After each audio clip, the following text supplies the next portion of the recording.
Oh, okay, good. Abibat, welcome to the stage. How are you today? I'm good. How are you? Sorry. Great, great, great. Hi. Awesome. So let me get to know you. Where are you joining from? And I'm assuming you're also an entrepreneur.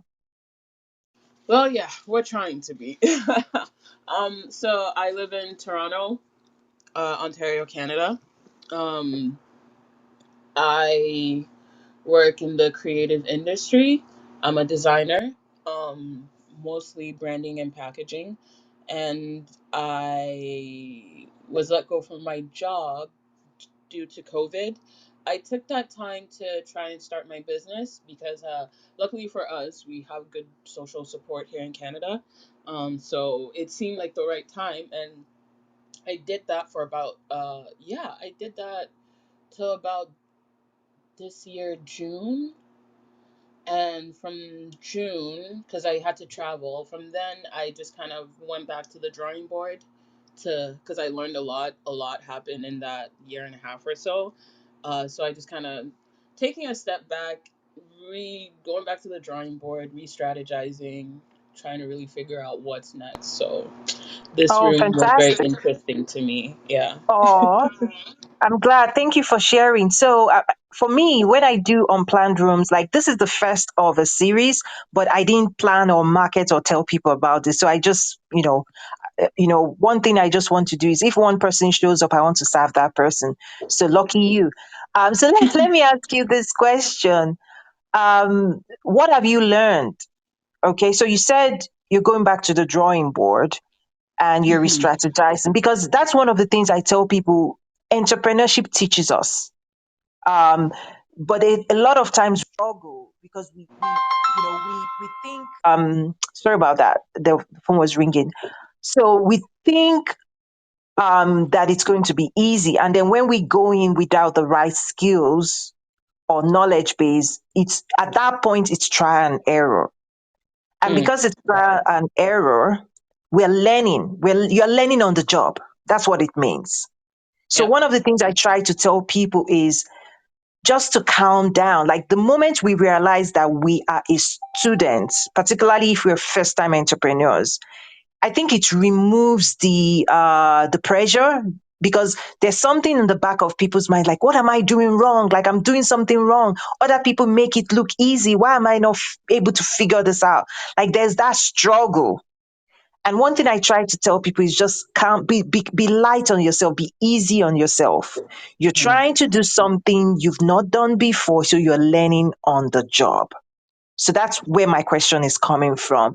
Let's dive into it. What do you think you've learned the first time? Like, what do you think you did right, and what do you think you could have done better? Let's just walk through it, because it's going to sometimes just talking it out. You might go, I didn't even know that. So let's just play it out. If there's anything you think you've learned through that first time journey. Yeah, sure. I mean, I even appreciate you taking the time. Just again, just due to the industry I'm in, it's a little difficult to have these moments of reflection. But as for learning, I learned a lot. As someone who's in the creative industry, learning is just kind of like the second half of the job. So I never look at learning as a burden. I have to constantly be open to learning. So I learned a lot. But I think let's start with the positive. I think on the what did you do right part, you said something earlier about it not being about the money and letting, and for me, passion is mainly what drives what I'm doing and like the decisions I've made in terms of career. And that part I feel like was what I got right. I kind of went into this thinking, okay, I'm not really concerned about the money right now because that like I'm good. I can take care of myself right now. Um, so I was able to get certain clients and do certain work that I've never been able to do before. And what that did for me was it reaffirmed that, okay, career wise, you made the right choice. What you're missing is how to really make this work, how to make this sustainable, and how to make this profitable. Um, I went through a lot with that client. We worked together from like May till about December of 2020. So we did a lot. There was a lot of sacrificing, and it taught me how to also pick my clients, what clients do I want to work with? And it got me in that zone of thinking about mindset. So that's what mindset is, a tricky one. It's important, but I still haven't been able to wrap my mind around it. So that's what I mean by going back to the drawing board, is that okay, we've got the passion, we've got the affirmation, we can get clients. I've gotten the affirmation from the market that like okay, people do want to pay you to do this. The next step is how do we make it profitable? How do we sustain that profit? Sorry for the ramble. Oh, no, no, no. This is so good. So, I have frameworks that I walk people through. So let me use some of my lingo to describe what I've just heard. Okay. Okay. So one thing, through what you've explained, you've done a little bit of product market fit. What it means is you've actually tested out, like you said, that this product, and you are in a way the product because you are the creative, it's like there's a point you're in right now in your growth phase. I just wanted to let me stretch you a little bit.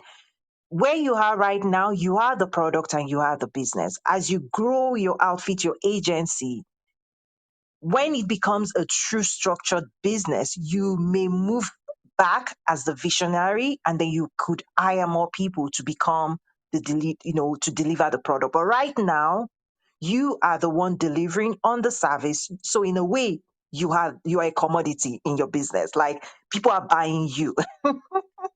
People are buying you, your skills, and what you can deliver for them.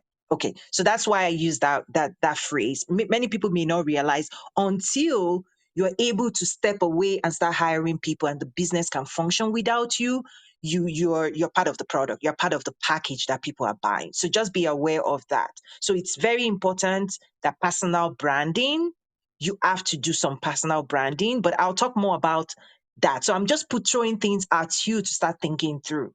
So you've done a little bit of product market fit, meaning you've taken yourself as the product and the service delivery to the market. You tested it out, meaning you worked with a client and you successfully got paid, I'm assuming, for that service, correct? Did you get paid for that? Yes, Oh, yes. okay, fantastic. So you got paid, you delivered on the service through a duration of period. You also talked about a time frame, say 2, 3 months, correct? Yep, absolutely. Fantastic. So you're in a very good space. Great. And for you saying you're going back to the drawing board, this is actually you're doing the right thing, because the thoughts around how do I scale this up and how do I commercialize this is actually the right mindset. You have the right mindset. Now, one thing that I would say wasn't the right mindset that you shared Hmm. is when you went into it in a quote and unquote in a playful testing phase. Yeah. Okay. Mm, I'm glad that this worked out for you though, because most people that go into it like, I just want to test out, most of them don't catch any fish.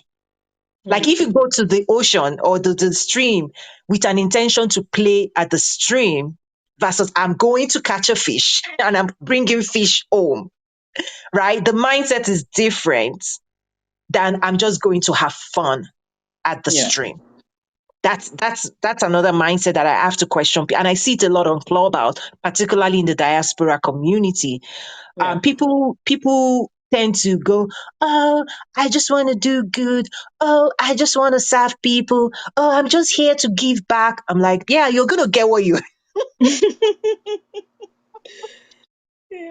like. Yeah, don't come back to us. Don't come back to me, and then say nobody paid you. I'm like, duh. Like, you came to the stream to have fun. That's what Yeah. you're having. That's the message you're putting out there. That's the energy that people are. And guess what? We are all happy to get free. the Yep. the whole world loves free. I love free, you love free, and we're on Clubhouse free, we're on LinkedIn free, Facebook free, Instagram free, Twitter free, LinkedIn, like, free is free, baby. Yep. So that's one of the mindset of an entrepreneur. I'm like, what? Stop it. Yeah. Make your intention known to the world, to yourself, to your spirit, to your soul, to you, so that you can bring the energy Mm. of, I'm going to get a fish. I may not get a fish, but I'm here to get a fish. You see what I'm saying?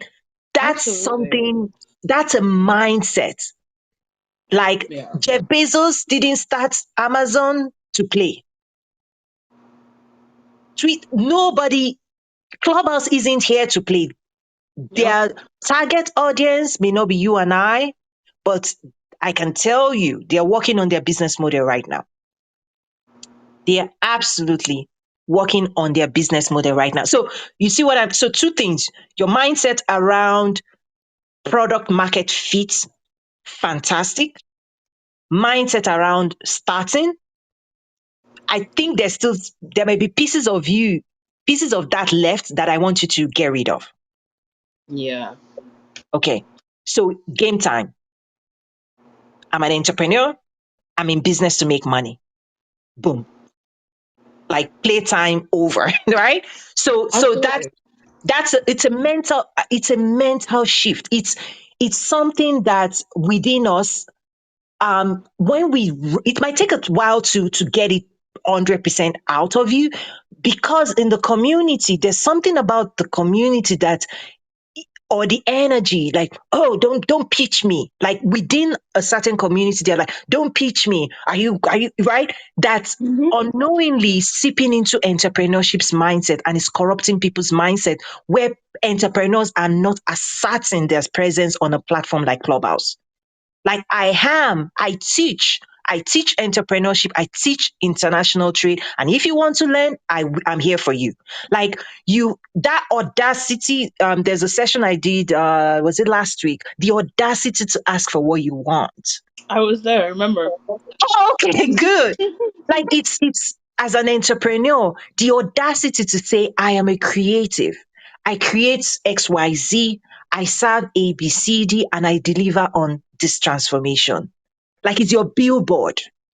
Mm. The audacity to put up a billboard is the same thing for you to speak clearly in Clubhouse, in anywhere you go, any person you're introducing yourself to.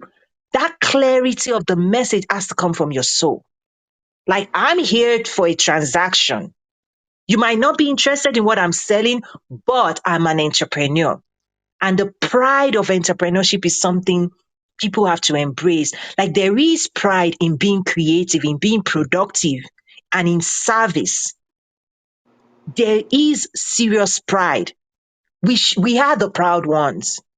I was in corporate for over a decade, and I can tell you, staying in corporate is the easiest money you can ever make. So stay there if you're not ready. But as an entrepreneur, you have to be fierce, you have to be dedicated, you have to be on point, you have to be learn, you have to be on your toes every single day. And there is courage tied to that. And people need to you know, celebrate that, right? We need to Okay. celebrate ourselves, and our community needs to celebrate the brave ones. We are the brave ones. Okay. So those are two things, So yeah, you got an A in one place, and then you got a, should I say D? I want Need to make sure improvement. you keep working on it, and it will take time for you to correct this mindset of, oh, I'm helping. No, no, no, no, no. I'm helping you to help yourself. Mm. Meaning, I'm providing a service for you, and then you get to pay me for that service. Now, Absolutely. there are other things that I also teach that balances this out, but I want people setting themselves up from the very, very beginning for success. Hmm. And it's mindset. It starts with that place. Now, there are other things I teach around marketing and branding and giving people a taste of your service. So freemium, their business model. So business model is really how you make money. Yeah. That's I just, a lot of times people don't know what business model is. I'm just saying, like, business model is really how you make money, how fierce you are in designing a process and a structure that brings money into your doors, right? Yep. When you don't do Absolutely. it really well, you can be serving people and people love what you're doing and you're giving them free, free, free. We will all take free. But the business model design is the fierceness of it all. Is the website that Amazon has that they're not going to deliver a product to you until you swipe your card. Yeah. It's the difference between like having 20 clients making 100K or making 100K from only five Yeah, clients. exactly. Exactly. And those are some So, of the, drilling down to types of business model and then designing one that works for you. So for me, my principle is entrepreneurship is a lifestyle for me. What it means is that I'm not going to build a structure that doesn't work for my personality. So people make some mistakes again around they build a business that drains them completely versus enriches them. That's another mind. We'll get there. But anyway, did what I just shared, did it help? no, absolutely. I'm just sitting here taking notes. Fantastic, fantastic. I also want to welcome Epiphany. I think I've been in your room before, Epiphany. Welcome to the room. Introduce Thank yourself. you. Greetings. Greetings. How are you guys? Great. So let's get to know what you do and you know how the journey is for you, the entrepreneurship journey. I just came in to hear what you were sharing. Um, this is your first episode of Mindset of an Entrepreneur. Yes, yes. So I teach privately, I teach entrepreneurship and international trade. And I've been listening on Clubhouse for a while now. I joined Clubhouse back in May. I've done a few sessions here and there, but you're right. I'm starting a series on mindset of an entrepreneur because I see it as a major issue. Okay. So I want to know what is the mindset that an entrepreneur should begin with if they're starting out and wanting to embark upon the lifestyle of an entrepreneur? Fantastic. So there are several um do's and don'ts. It's when you say mindset, I've seen negative mindset, I've seen positive mindset. So for me is how to help people shift from the negative side. So part of so starting off, I think I addressed one where I've seen so many people would almost feel like they need to apologize for being an entrepreneur. Like, oh, uh, right, hesitating, particularly when they find themselves in communities of non-entrepreneurs, right? So you enter into a space and you can feel this energy of judgment. Like, here comes that entrepreneur. She wants my money. She wants you can feel that energy. So people then cower and reduce themselves to those spaces and then they reduce themselves to apologizing for being an entrepreneur. That is something I've seen so many times. I've seen it so many times where it's like, no, it's not a winning mindset. There isn't any apology, right? I've served in corporate. I'm taking pride in being an entrepreneur. It's real hard work. An entrepreneur should also value other entrepreneurs. So I think that's starting point, particularly in certain communities of people taking pride and embracing the idea that entrepreneurship is not an easy journey. So that's one. The other thing is that we all need to approach entrepreneurship as a student of entrepreneurship. Entrepreneurship teaches us every single day if we listen and if we're ready to learn. It teaches us about ourselves. It teaches us about people, like human beings, humanity, because it's about serving people. It's about EQ. It's about empathy. It's about listening to the needs of the marketplace and then bringing that need. So every day, entrepreneurship is teaching us. And one thing I also compare is that for every other profession, right? I want to be a nurse. I want to be a doctor. I want to be a lawyer. I want to be anything out there. There is a knowing already that you have to prepare, that you have to acquire knowledge, that you have to acquire skills before you can perform at the very best of your law profession. We all now also need to approach entrepreneurship as a profession because somebody that has been an entrepreneur for 30 years or 40 years or 20 years, we need to really appreciate the journey they've been through. Because on that journey, they're 20 years ahead of us. They're 30 years ahead of us. Unfortunately, what people do is they see Instagram, and then people that have been an entrepreneur for 15, 20 years, they go on Instagram and say, oh, I made 10K this week. I made 10K this today in 24 hours, blah, blah, blah, blah. And then somebody that is new to entrepreneur is like, how did you, how did you do that? Right? Because they're not going to share their story. What they're not sharing is what they've learned in 15 years that now allows them to command that type of value in the marketplace. So they're telling people, hey, I know I made this, I made that. And people that are new to entrepreneur in ignorance, we're like, I can do that too. No, we all need to say, what do they know? What principles are they applying? What structures have they put in place? What branding, what marketing, what network have they even built? What does that newsletter look like? What content have they, like, the years, we need to value the years of investment that these people have put in to the work that they do to be able to now command and extract value in the marketplace. It's like fishing. It's like fishing. The very first day you go to the stream and you want to catch a fish, and you've never done it before, and somebody hasn't taught you how to fish, and what chances do you have? Versus somebody that's been fishing for 15 years. That's another mindset. Is that there's a negative mindset that people that do not have the skills or the knowledge think they can achieve the same results of people that have acquired the skills. That's a negative one that we have to crush. Is that we are all students of this stuff we call entrepreneurship, and we need to submit ourselves to the people that may teach us. Otherwise, well, it's a choice. Otherwise, be ready to go on your own journey of discovery, right? It's that's the way. It's like, I want to become a doctor, but I don't want to learn. I don't want to go to medical school. Guess what? Then you have to start where everybody started. You have to go find your body and read all your books by yourself without guidance, without coaching, without instruction. That's part of the mindset that I'm also trying to get people to see. Because I left corporate with my passion, and I say passion is not a substitute for skills and knowledge. The passion we have, it helps us start. But soon enough, it's like you want to cut down a tree.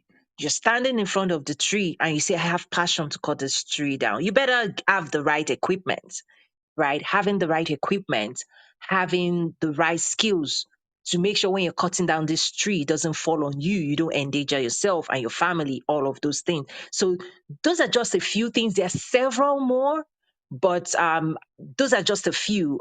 Does any of it resonate with you, or do you have any questions on what I just shared?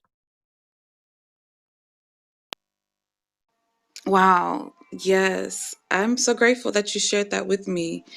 Um, and I needed to hear that for sure. Passion is not a substitute for skill and knowledge. And sometimes we get kind of lost in passion alone, and it drives us to action, and we think that's a good thing. But sometimes we forget that stillness that is necessary in the beginning before the movement to assess exactly where we are, what we're packing, what we're bringing to the table and to the journey itself. Um, and then our capability of forward momentum. Because even if we can move forward an inch or a step, we may not be capable of sustaining our strength in standing and moving forward. You know, you just got me really thinking. So I'm just kind of paraphrasing the energy of what you shared. You know, sometimes we can have words that are spoken and people can regurgitate the words and say they understand, but until you're able to put it into your own words and connect with your own energy, your own spirit, then you truly haven't reached that deep understanding. So I'm grateful for what you shared so far. Oh, thank you for that. And I'm glad that it's helping. And I see more people joining. Welcome to the room, Tamara, Walter, Adi, Justice. You're welcome to join. I always let my room be more of a conversation because it allows me to bring to the room what the room needs. Because I teach a lot of advanced like exports and trade and investment facilitation, but I try not to speak beyond what the need of the room is. So by talking to people and learning and listening to whatever questions, it allows me to really bring home real nuggets for the room. So here's another analogy just to drive home that point that passion is not a substitute. I use this analogy of just imagine if you want to build a building, right? A 10-story, two-story building, and you have the best architect to draw the plan. And the plan shows, number of rooms, number of stories, like two, three, four, five, or is it a skyscraper? The best architect designed this thing. So this is like an analogy for what's in our minds, what we see, the amazingness, the picture that God shows us, and the incredible things we want to create in the world. Okay, we have that plan in our mind.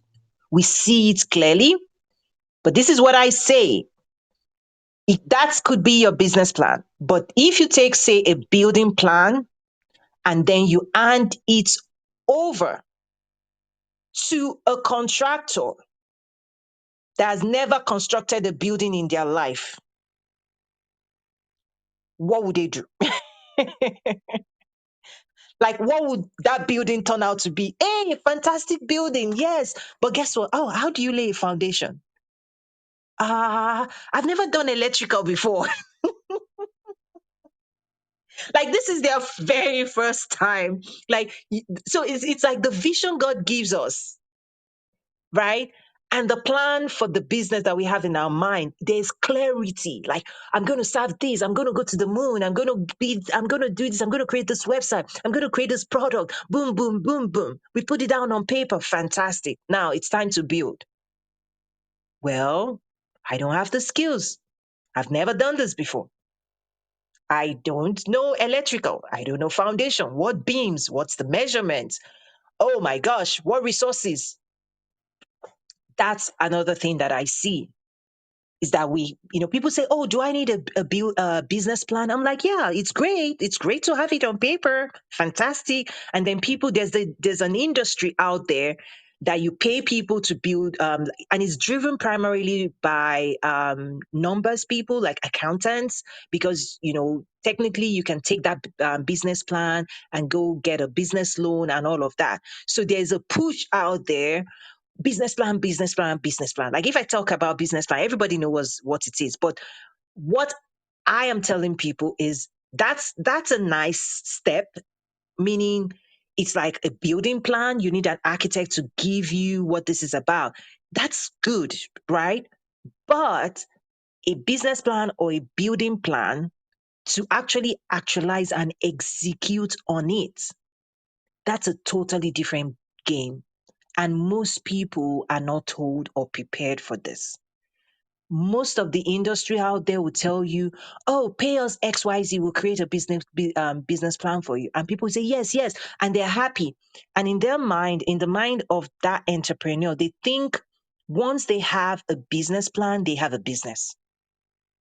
I'm like, no, you just paid for somebody to draw your business on paper. That paper is fantastic. It helps you provide direction in terms of where you're going. Now we have to get to work to make sure that there's a physical representation of what you have in your mind. So building a business is when you birth that idea, and then the world agrees with you.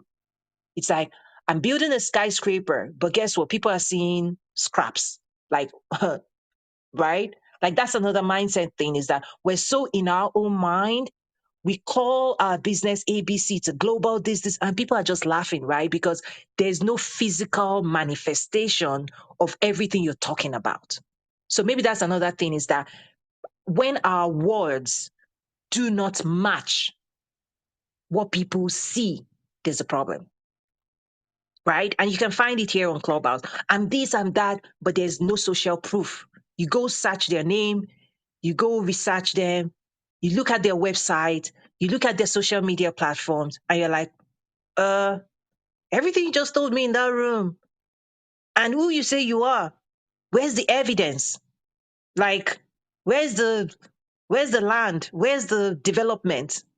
Right? Where's your social capital? Like, where is like one of the things that I also try to give people to see a picture, just like we have real estate, like in the real world, your office in the real world. The key is that people don't realize that you also need to grab some real estate on social and put your billboard and say, this is who I am. These are the people we serve. You're welcome to call us. We want to help you. Where's your billboard? Where's your social real estate? And sometimes people buy real estate like land, virtual land. There's a metaverse now going on. Like, you have your virtual spaces on social, but you've not developed it. You've not invested time in developing your website or your social capital and all of those things. It's the same. It's like, okay, I want to build a business. You bought a physical land, but the building structure, nobody can see that building. In your mind, it exists, but you've not developed your virtual marketplace. So when people come on Clubhouse, they're like, I'm this, I'm that, I'm this, I'm that. Okay. People take your name, they put it on Google. What would they find? They take your business name, they put it out there. What would they find? You've not developed it. That's another stuff that, the way where the world is going, our words must match our actions, because people have options in terms of who they want to work with. People have options. So let me stop there and just get some reactions on what I just shared in terms of the mindset of an entrepreneur as well. And I want to welcome Mr. Walter to the stage as well. Thank you for being here. Hi, Torian. Thanks for starting this room. I always love when you share and how you touch on this very insightful insights in entrepreneurship. It's not easy. I'm not new to the journey. I started my own company last year, and I know exactly what you're saying when you say, skills and experience are a very essential part of the journey, more than just passion, right? When we were in school, when we were talking about our ideas, it was one of those things where you're like, oh my God, I get into the field, in a matter of years, these people are doing it wrong, I'm going to be rolling in millions, right? Maybe even billions, right? I've got these great ideas. And then you get into the field, and then, like you said, yes, you do have a great idea. You've got a brilliant mind. You've got killer concepts in your head, and you can even put them on paper. But you go in front of people who can fund your idea and make it happen. You say it out there, and then they put your name on Google, like you said, and then they don't find anything. Then they're just going to laugh you out of the room. It's like, no, come on, you haven't done enough work for us to recognize that what we're going to be investing in will not be an entirely waste of our money, right, or our time. Right? These people are busy as well. These people, they've got other things they need to be looking at. They've got other investments, of people who have proven that not only do they have the intelligence for it, but they've got the skill and the track record to prove it. So I do appreciate that, because it's been a very personal sort of like realization that has not been an easy pill to swallow, but it's one that has strengthened me every step of the way, right? So yes, definitely. Now, when I'm also doing consultations on I do actually do what you are talking about. Like, I do help people sometimes with creating business plans. Sometimes we do growth plans. Sometimes we do feasibility plans. Sometimes we do a little bit of market analysis and creating basic level entry strategies and so on, right? And when you're talking with these people as well, you can see the kind of entrepreneurs who are more likely to be able to make sure that the plan you put into action is actually going to be successful, because as you're speaking to someone, their experience also shows, and you can hear, like, the passion is not so much that it doesn't matter, but the question is, can you be able to quickly capitalize on that passion such that it becomes the fuel that drives you enough to the point where you can be able to get enough experience, exposure, and motivation to learn the ropes as fast as you can, such that you gain enough momentum to stay in the game. If the passion, if it burns bright too quickly and then it fizzles out, that's when you have these sad statistics of 90% failure rate of new businesses, 80, where I am, I think it's about 75 now, 75%, right?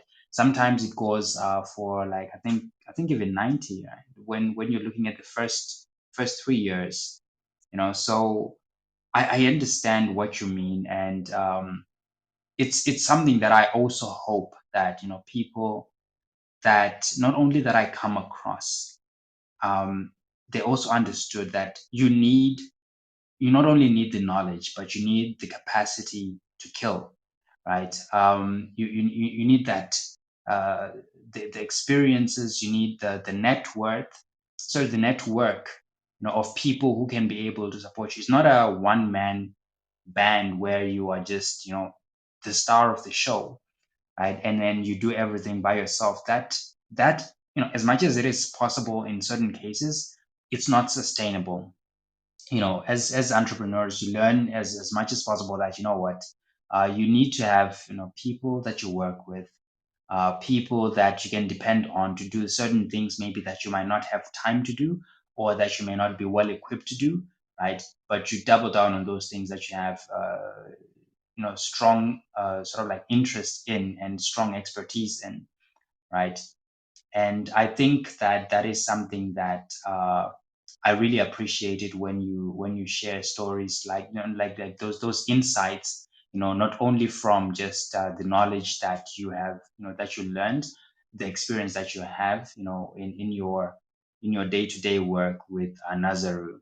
So yeah, I just wanted to say thank you and just resonate that on how that also relates with me and my journey with my own company as an entrepreneur, helping other people get also in this particular space, and how changing the mindset of simply relying on passion, while it's exciting, it's one that sets up a lot of people for a tremendous amount of painful failure, right? And yeah, I think it's one of those pitfalls that we need to be very, very vocal about, because at the end of the day, it's in our best interest to develop as many entrepreneurs as possible, right? And that happens when you're being honest about these conversations. So thank you very much, Toyin.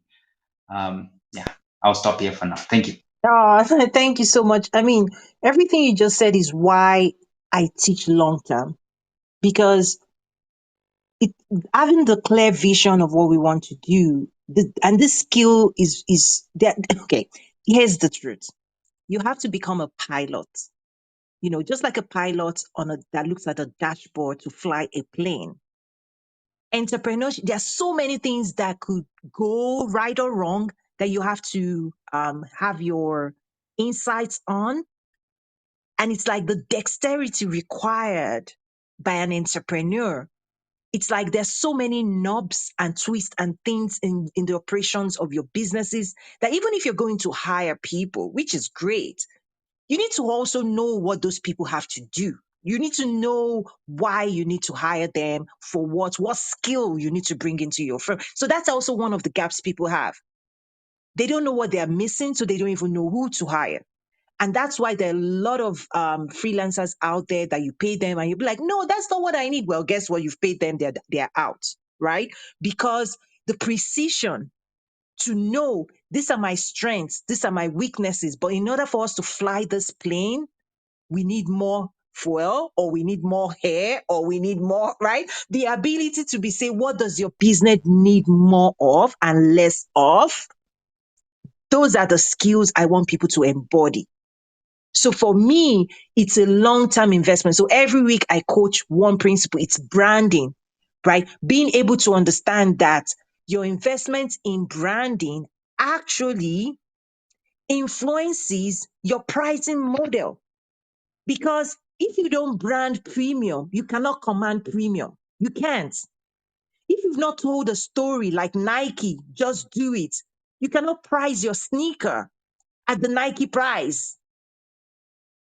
And a sneaker is a sneaker, but guess what?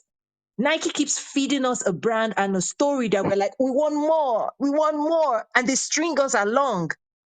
And because they string us along that journey and that story, we buy into that story, not just a sneaker. We buy into the quality, we buy into the story. The story is what we're buying, not necessary. Because if what we really want is a sneaker, you can go to another store and just get a sneaker. If a commodity is what you're looking for, you can go buy the cheapest thing out there. But no, people are buying the story. So when people come to me, I'm like, what have you done on branding? Nothing. What story out? Nothing. I'm like, you can't command a higher price. You can't. It becomes more difficult for you to tell people why they should pay you premium when there's an average person that will do the same thing you say you can do. The customer wants to know, and I'll go with that person. So there's so much. So there's branding, there's pricing strategy, there's your business model, there's the freemium model. There are all kinds of model. You have to find which one works for you. There's the distribution channels that you want to use, partnerships, marketing plan.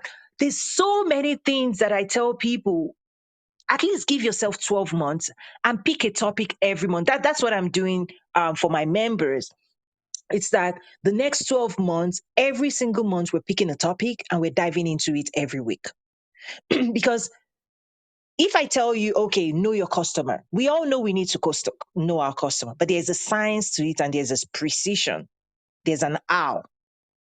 So even if on the business plan you say, this is the type of customer we're trying to serve, but when it comes to entrepreneurship, you have to test it out. The market has to agree with you. That's another thing I try to kind of um, encourage people to embody. Everything we do before we test it in the market is just theoretical, right? Everything we put on a plan somewhere on a napkin is fantastic. Like we need to start there, but we need to see it as a science project. I think maybe, right? You're thinking the market is going to behave a certain way. You're thinking a certain group of people is going to want ABC. Now we have to go to the market and test it out. We have to go to the market and test it out. And when we test it out and it works, then you can scale it up and then you can take it to the next level. But until then, we're all in the lab, right? We're all, hey, I think this service is what the market wants. Hey, I think this is the group of people I want to serve. And now we have to check in with the people we want to serve. Do they agree with us? Right. And there is a science to doing this effectively, right? So yeah, I mean, this is why the easy part is to write a business plan and to give it to people. The real journey begins at that point, because every single day we're going to be learning something for the next 1 year, 2 years, 3 years, and 5 years from now there's going to be a different version of us. That's just the reality. That's the way the game or life is that you do the same thing, you try the same thing, you're going to learn every single day. And then 5 years, you're like, yes, I've arrived. Now, it doesn't mean it's an end to learning, but now you've practiced, your confidence level has grown. Now we've quote unquote matured as an entrepreneur. So there are stages. Maybe that's another thing around mindset. Is there are stages to entrepreneurship. There are levels and stages to entrepreneurship. There are maturity stages to entrepreneurship, and it's like you said, Walter. It's an humbling process, right? So maybe humility is something I'll say every entrepreneur should embody. Maybe that's a requirement, right? Because, Absolutely. because we're here to serve. And when we don't serve people, they're not paying us. Like, right? It's their money. So today I just wanted to talk about mindset, but there are principles and skills that I actually teach, right? So let me just open the room. Is there something specific that you're struggling with that maybe I could help just tackle? Something maybe your customers or your marketing plan or your business model, any question that anybody in the room has, so that I can be more prescriptive, because I want people to walk away with something tangible that they can actually implement out of this room. I'll leave it open. And I see more people joining. Please, you're welcome to join the stage and ask me any questions. Again, I want to give people something that, that's the way my room is. Like 24 hours, you're seeing results. When I coach or guide people, I'm that detailed, I'm that specific. I'm somebody that actually served as a strategist for executives at the world's biggest company, Fortune 1, Walmart. So, people listen to me. They tend to listen to me because I think I know what I'm saying. Like, I have a background in design thinking. I used to I'm a certified SAP consultant, so the most sophisticated, advanced software, ERP, enterprise resource planning systems in the world. That was my background in corporate, right? So as a certified SAP consultant, I used to deploy like sophisticated procurement systems, so ASN, EDIs, so that the world's biggest retailer used to use. And when I ventured into entrepreneurship, I had to still learn. This is what I say. If you're someone in corporate, right, you're an employee, what made you a great employee could totally mess you up as an entrepreneur. So you have to now embody a new mindset. Let me give an example. As an employee, you are like a domesticated lion. Okay. What it means is somebody is giving you lunch, breakfast, lunch, and dinner. You're not the one cooking your salary. You just get paid ching weekly, monthly, whatever that is. Your bonus, I used to take like 30% bonus and throw a party and buy the designer bags and designer shoes, right? Living the life. Guess what? The moment you leave that space and you step out to become an entrepreneur, it's like opening the cage and you're the domesticated lion now in the wild. The first time you go out there's something in you that tells you you're a lion. The first time you try to roar, you're like a you're like a cat, right? Nothing, nobody's afraid. And you're like, I'm a lion. And the world says, I know, show us what you've got. And you see, a prey out there, like, let me run after it. You chase it, it escapes, right? What I tell people is you need to find the papa lion, mama lion that has been out in the wild, getting its own breakfast, lunch, and dinner for years. They know the tricks of the trade. That's part of this journey, is that there's nothing wrong with us, right? So if you're fresh to entrepreneurship, just realize that there are skills that we now have to embody. There are things we have to learn. It's the wild, wild west of entrepreneurship. It's like fishing, learning how to fish, learning the right baits, learning the right fish, right? Another thing that I have so many stories, right? I'm just picking some of those stories out there, just to give people. I don't know which one will resonate with you. The other thing I use when it comes to marketing, let me dive into that space. Like marketing, I tell people you have to have a strategy. There are two types of strategy, and I'll use an analogy to describe it. There's a strategy of, I want to fish. I'm going to go deep into the ocean. I'm going to fish with a net versus I want to fish with a rod. You can see that play out here on Clubhouse. Okay. Fishing with a net is you're going to take time, you go into the deep ocean, and then you cast the wide net. That's content marketing. You cast the wide net. People talk about SEO. You cast the wide net, you catch all kinds of fish. You draw that fish in, but then you have to sort, because everything you just catch or you just caught, I'm sorry for that, um, may not be your ideal client. You caught the attention of so many people. You now have to have a structure and a process to filter your funnel to say, yes, we did a content marketing that went out, or we sent a newsletter out. So many people are reading this. But guess what? The people we are attracting, we need to be careful. Are they our ideal client? And there is a science to that. But there's another marketing strategy that some people employ. For example, here in Clubhouse, they're like fishing with a rod. They have the right baits. They know what they know the fish they want. They know what that fish wants. They hook like the right messaging. That's why you hear people on Clubhouse. Maybe there's another class I'll teach, which is Clubhouse for Business. Maybe that's something I'll dive into, because a lot of people have this amazing Clubhouse tool in their hands, but they don't know how to use it. So, for example, you hear people come on stage, introduce yourself, and the way they introduce themselves tells me if they know their baits or not. Because every single time we open our mouth on Clubhouse is fishing. It's introducing ourselves. We are the billboards now.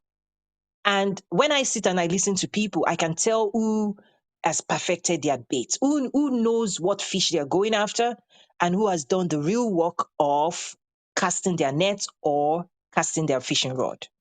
So let me stop right there and just get some reactions from what I just shared. I know I can just talk on and on, but I want to also listen if what I'm sharing is landing in the room. Any thoughts, Epiphany? Okay, I Yes, see. yes, that is very needed. And actually, you read my mind. I was going to ask you more about the marketing, but I'm kind of absorbing everything that's being said. I'm grateful for what Walter had to share. And I know I did not introduce myself and my business and so forth. Um, I have been an entrepreneur for quite some time, but my method and strategies had not been developed in a way that caused me to be successful, and I folded. And so I'm actually coming back out this year with some more things. What I did in the beginning, I had my own website. I paid the money. I did a blog. I did a lot of marketing. I had my own YouTube channel and everything.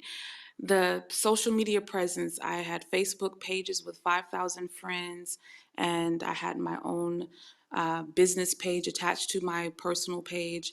Had people following me over 1,000. I'm actually an international person. I love knowing people from multiple cultures and countries and so forth.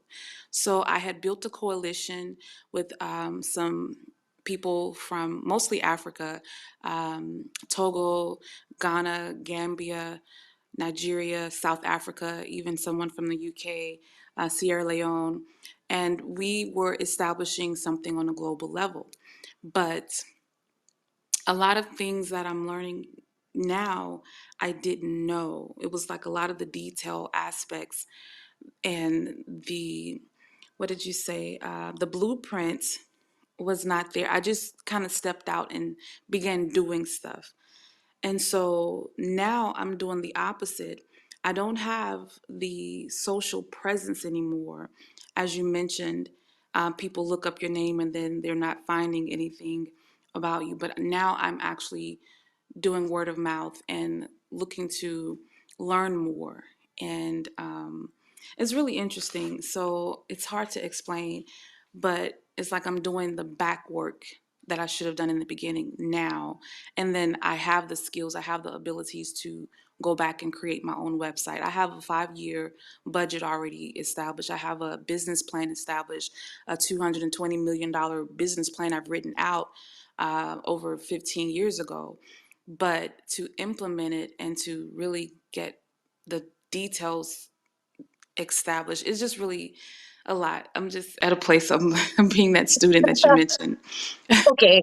I, everything you're saying, fantastic, because I approach everything that I do and teach in a structured way. So remember where I'm coming from was systems and implementation, like 18, like the biggest projects in the world, 18 months running a project, multi-million dollar project. Like I am oriented towards structure and business. And one thing I say, we need to remove sentiments. It's a transaction. So I'm kind of like fierce. Like maybe people are not used to somebody like me. I'm like 100% like business, EQ, like I also have a faith principle, so I have a women's ministry. So I'm bringing all of me when I coach people, but I lead with structure. Like structure is like, and funny thing is that, like, fun fact, I wanted to become an architect. So I use a lot of architectural analogies when I tell this story. Like, long time ago when I was a teacher, my dream job was I wanted to become an architect. So when it comes to buildings and structure and securing the foundation, like I see things through that lens of, if you want to build a skyscraper, have you dug the foundation that would hold that structure? Like that's the way I see these things. Like now, Yeah, what? I Yeah, what remember else? using that analogy as well. Sometimes Yeah. we only dig a couple of feet and we don't dig deep enough. Mm. Say that again. That's And that's what I realized. Sometimes I would get so excited when I've dug a few feet. I'm like, okay, yeah, I'm ready, I'm ready. And then, the building crumbles because I want to build a skyscraper. And a couple of feet of digging is not enough for a massive empire, or a skyscraper. So that's what I'm learning. And I'm going back and doing more digging. wow. And another thing that happens that affects the mindset of an entrepreneur, you have the plan for a skyscraper, you know that. But next door to you on Instagram is somebody that only wants to build a two-story building. And they build a two-story building. It looks nice. They're raking in whatever they're raking in, and you are peeping at them, and they're flashy. Like, hey, I made this. Hey, I made that. And you are like, why not me? It's because your building is not complete yet. That's another thing that destroys, um, particularly visionary people. They stop halfway or they stop midway because people that don't carry the same vision as you, they're showing their stuff and they're being flashy. And you're like, you know what? I'm going to abandon, like, let this be an abandoned project. Let me go build a two-story and just move my family in there. We're fine. That's another big issue where visionaries that want, that have big dreams, that God has given them big stuff. Can you imagine if Jeff Bezos stopped at selling books? If that was, there's Barnes and Noble still sells only books. What if Jeff Bezos made Amazon the next Barnes and Noble? There's still a world for them. What if he stopped right there? And many people are stopping And because, even listening to mhm, people, somebody told me that my vision was too big. I ah, should start small. ah, And yeah, listening to the wrong people will mess oh you up. yeah, oh yeah, and that's for me. Okay, I'm not the same thing. Like I'm not everybody, and I know that. And the people that can um stay in my space, they have to be fierce. They have to be determined. They have to be courageous. They have to have something big inside of them because I'm big. I'm massive in terms of I've worked for the world's largest company. I engage with the CEOs of the world's largest company, with government officials, with multilateral organizations, with US government. I do my stuff big. But what's happening is that where this all started from was, hey, Africa, let's integrate Africa into global supply chain. Why? I used to manage global sourcing. I know the transactions. I know the opportunities out there. And I was like going to the CEO. I was like, why are you not doing this with Africa? And they're like, we tried. And guess what? I'm like, I'm going to do this. I'll fix this.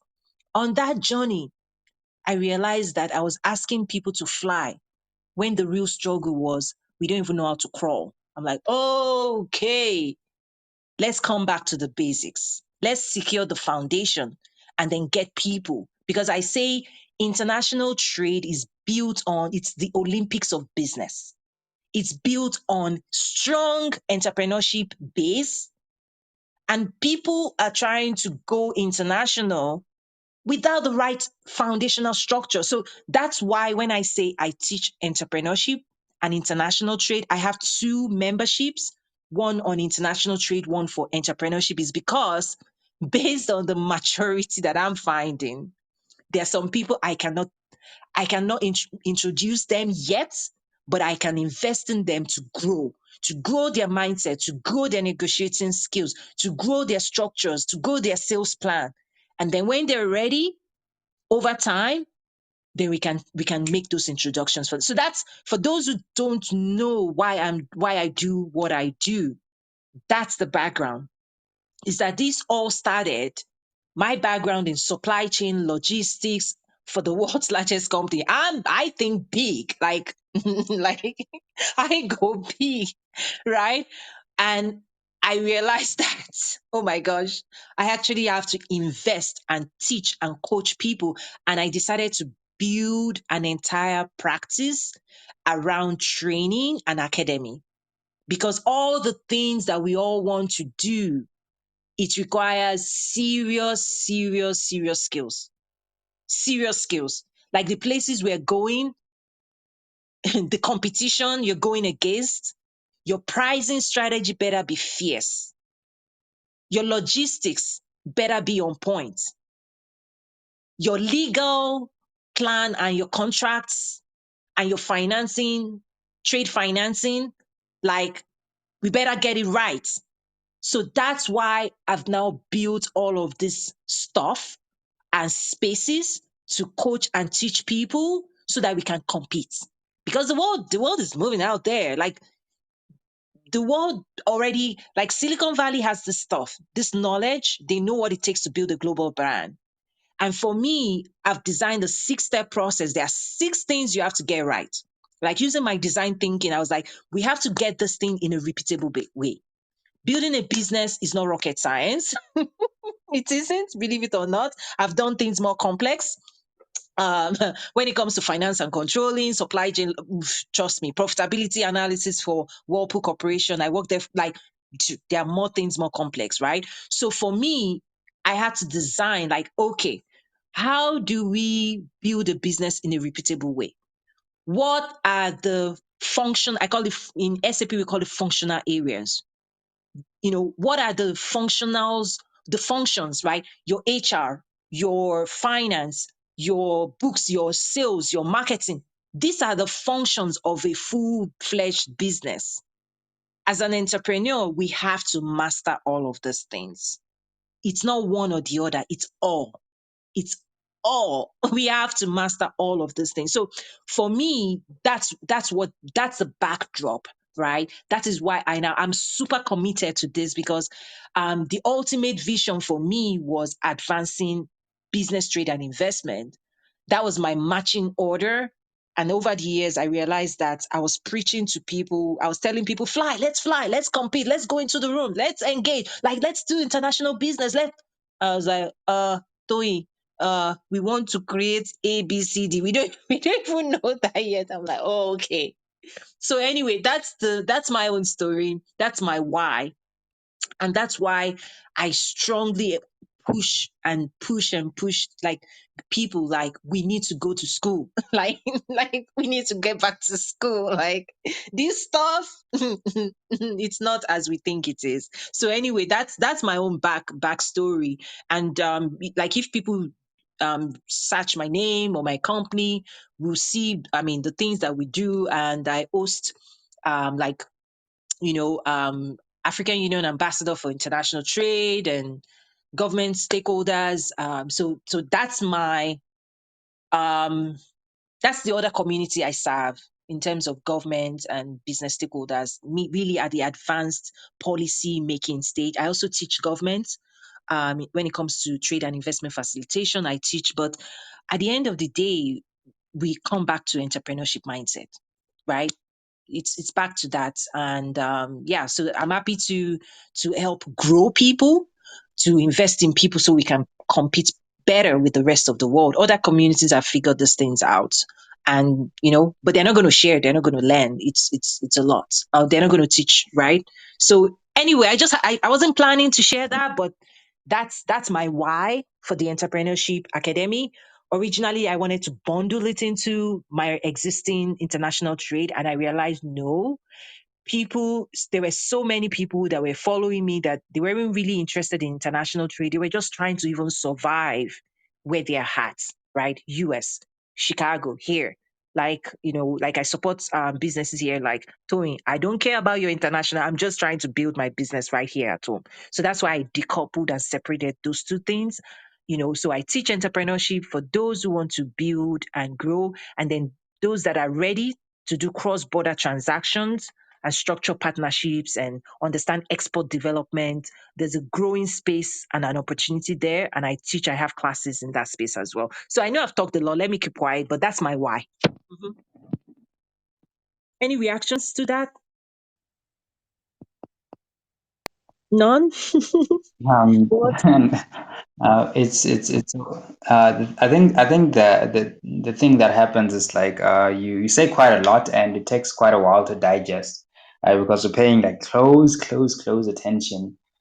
And yeah, there's quite a lot that you I was actually looking as you were saying, and you're talking about design thinking. I was looking at some books on design thinking, um, just to see if I can brush up on that. You know, Oh, if I have two books that I can like you have to have an appetite. Like it's very shush is it can get complex, right?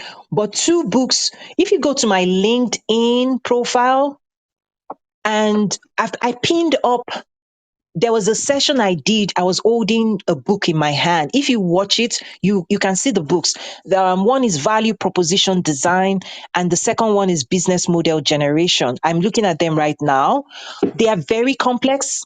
Remember, I said I wanted to become an architect, so I'm very structured. Like the way I think, I design in my mind, I structure, and all of those things. And business leaders, they need to think in terms of design, right? Because honestly, that's one of the game changers you can have.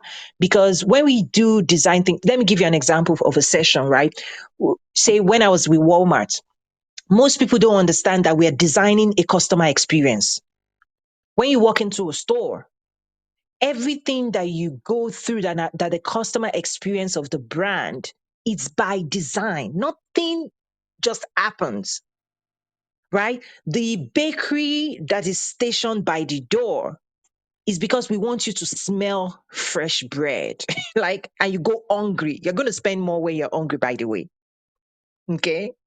Don't go to a store hungry. We know that. We know certain, yeah, we know certain colors that trigger certain emotions. So there's color theory. Okay. There's smell, there's sound, right? Everything you're experiencing of the biggest brands of the world is by design. Is by design.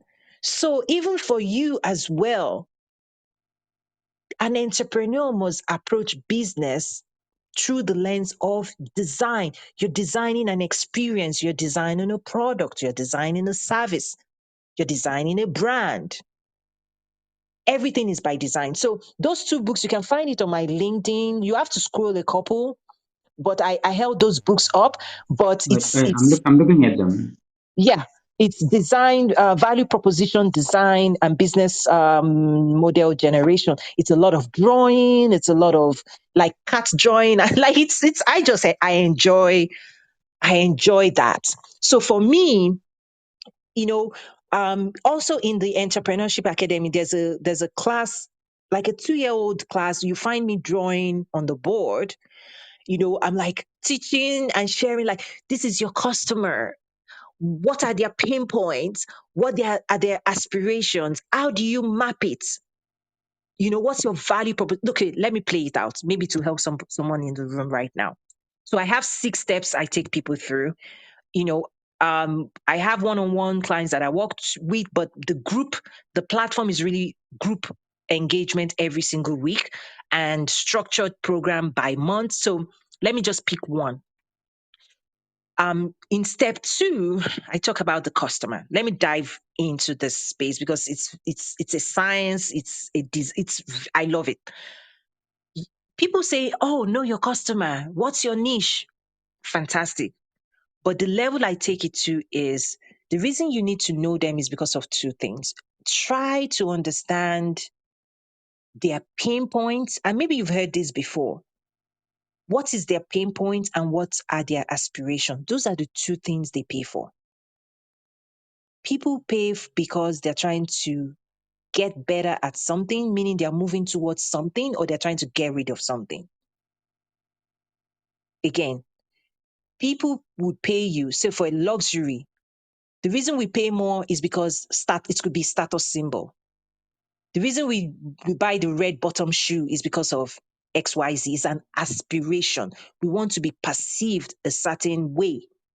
So we are willing to invest to be perceived as ABCD. Okay? We want to understand what are people's aspirations. So for an entrepreneur, you want to make money, but money is an outcome. Money is an outcome when we do all these things right. Money is a byproduct of all of these things I talk about. So let's put money aside. Let's figure out, because when we get all these things right, you find the right customer, you understand their pain point or their aspirations, and you have a value proposition to say, hey, I see you. You're struggling with ABC. I have a medication for that. Like, I have a solution for that. And you get their attention. Oh, really? You can solve ABCD for me? They're like, yeah. So you are you prescribe. Come, test this out. And they test it out. I'm like, whoa, this is delicious. Yeah, there's more where that came from. This is my price. At that point, as the entrepreneur, you say, this is my price. But most of the time, we start with, this is my price, this is my price. And everybody's looking at you on social media like, yeah, price for what? Like, this is my price, this is my price. People are like, I don't care. We don't start. So if there's anything I want to teach, is that don't start with, this is my price. Because people are like, for what? Like, your price always starts with, I see you, you're struggling right there. I am the solution to that struggle. Or I have a service or a product that will totally address that pain point. And people go, really? And then you say, try this out. It's like I use a lot of analogies just to drive it home. Because when this drives home, 5 years from now, you still remember the story, right? The story to remember is that you're the dentist or you're the doctor. You have to be doing something that people want. And when you do that, you bring relief, the efficacy of your product. Like people go, wow. People go, that felt so good. Because guess what? Isn't that why we are all clicking on Amazon? It feels good. They make it feel good to shop and shop and shop and shop and shop. It's by design. It's by design. They know, like they have like human behavioral scientists, PhDs, working at the biggest brands. Guess what? We know, dopamine. We know the high. That click, click, click, swipe. And we know when that package with the smiley Amazon face arrives at your door, you're like, yes, my Amazon package just arrived. We delight. It's called delighting the customer. It's by design. We're creating experiences that they go, yes. Apple does it beautifully. You open the package and it's like, oh, my iPhone. You're in love with the experience. It's by design.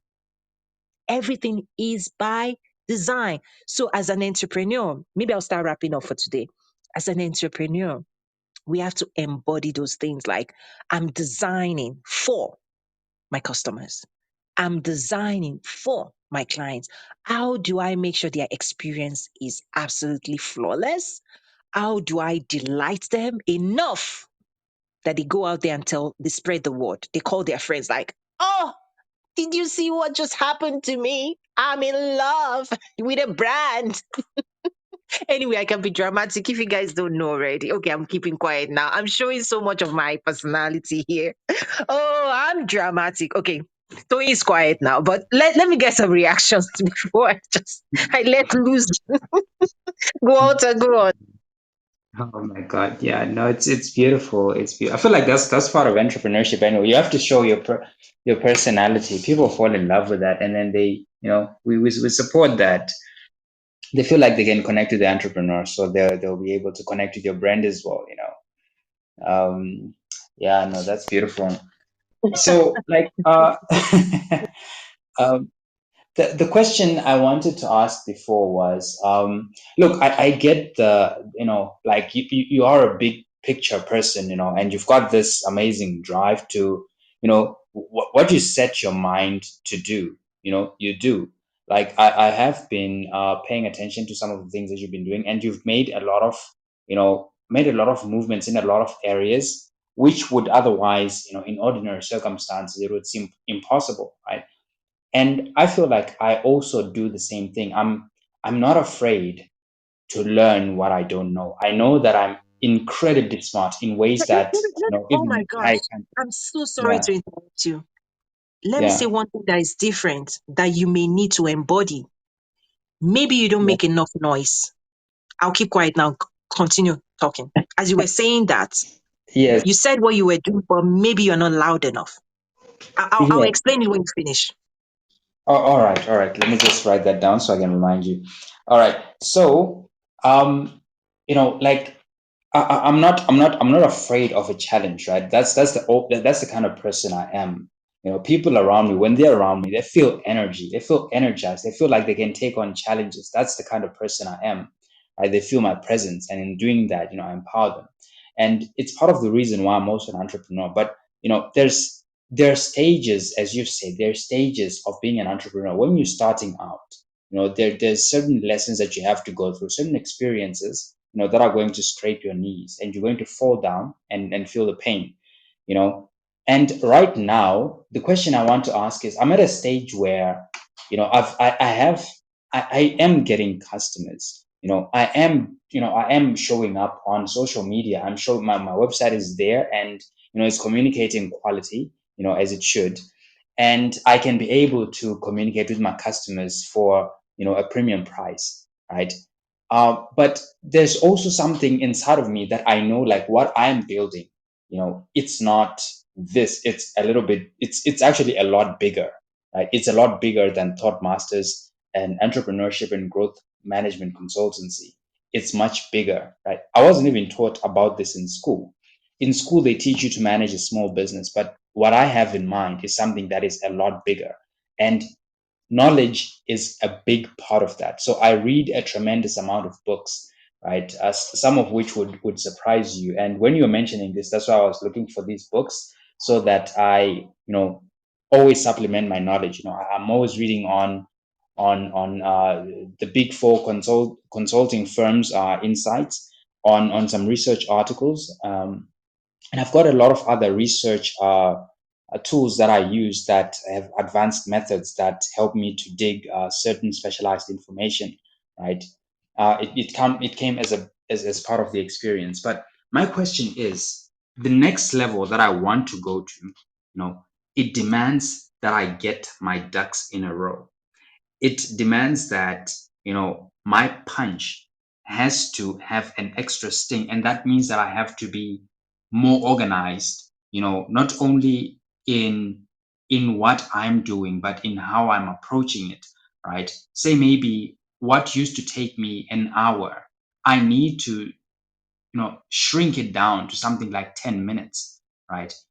And I've been finding that the way that I've structured the way that I work, there's a lot of noise in that. One moment you're dealing with customers, the next moment you're dealing with the people that are supposed to get certain aspects of certain projects done, and you have to check here and you have to check there, and before you know it, all the time is finished.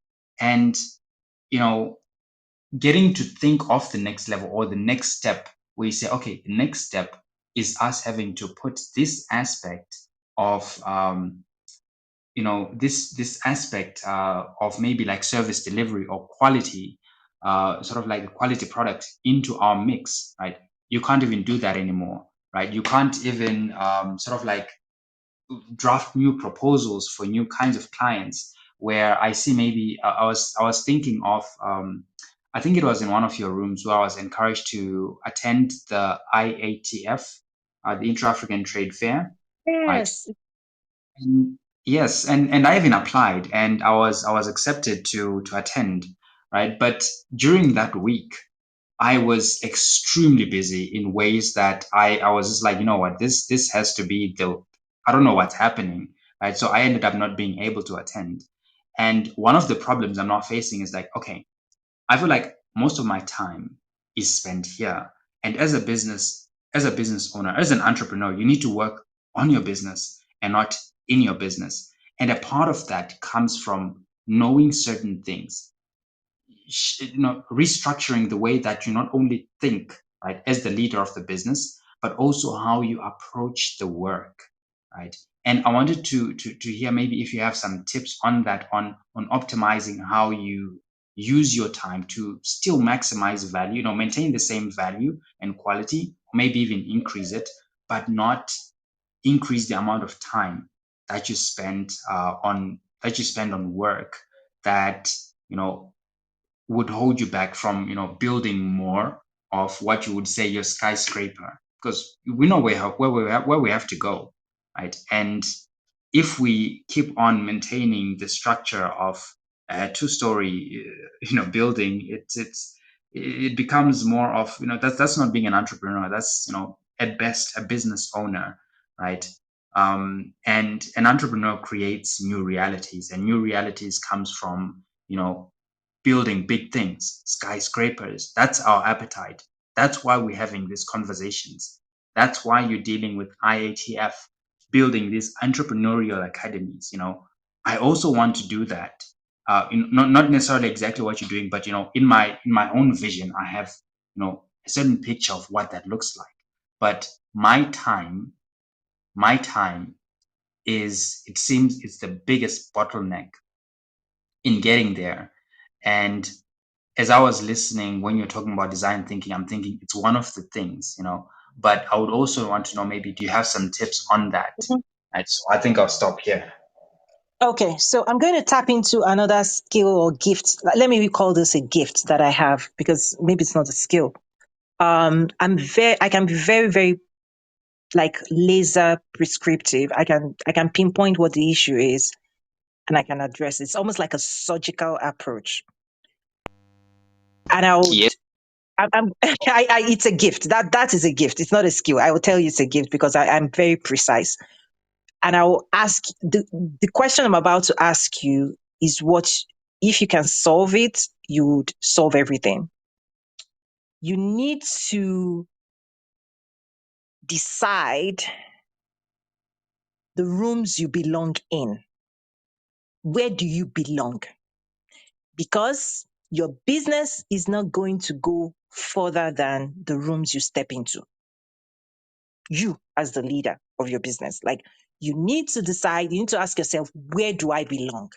So let me give you practical. I'll give myself as an example. Okay. The courage to belong in the rooms you aspire.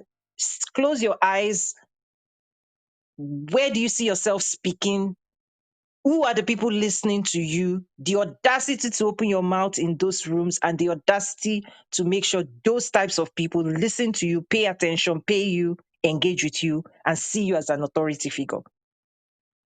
When you close your eyes, who are the people in those rooms? That's where it's where are you going with your business? That should be your North Star. Because everything else you just described, there are things you can outsource. Somebody else can do all this stuff you just talked about. Like IATF was a big miss for you because if you belonged in those rooms, which I encourage people to go to, where presidents are speaking, where ministers are speaking, where trade experts, the biggest brands, the who's who in trade in Africa, they were right there. And I recommended in one of my rooms that you're in South Africa. This is an event that was brought to South Africa. It's the next one is in 2 years, is in 2 years' time. It's a 2-year miss. The next one, you have to fly to Cote d'Ivoire to participate. Okay? What rooms do you belong in? That's the day you can design that and you can tell yourself that story. You should be jumping into those rooms and paying a price to fly to be in those rooms.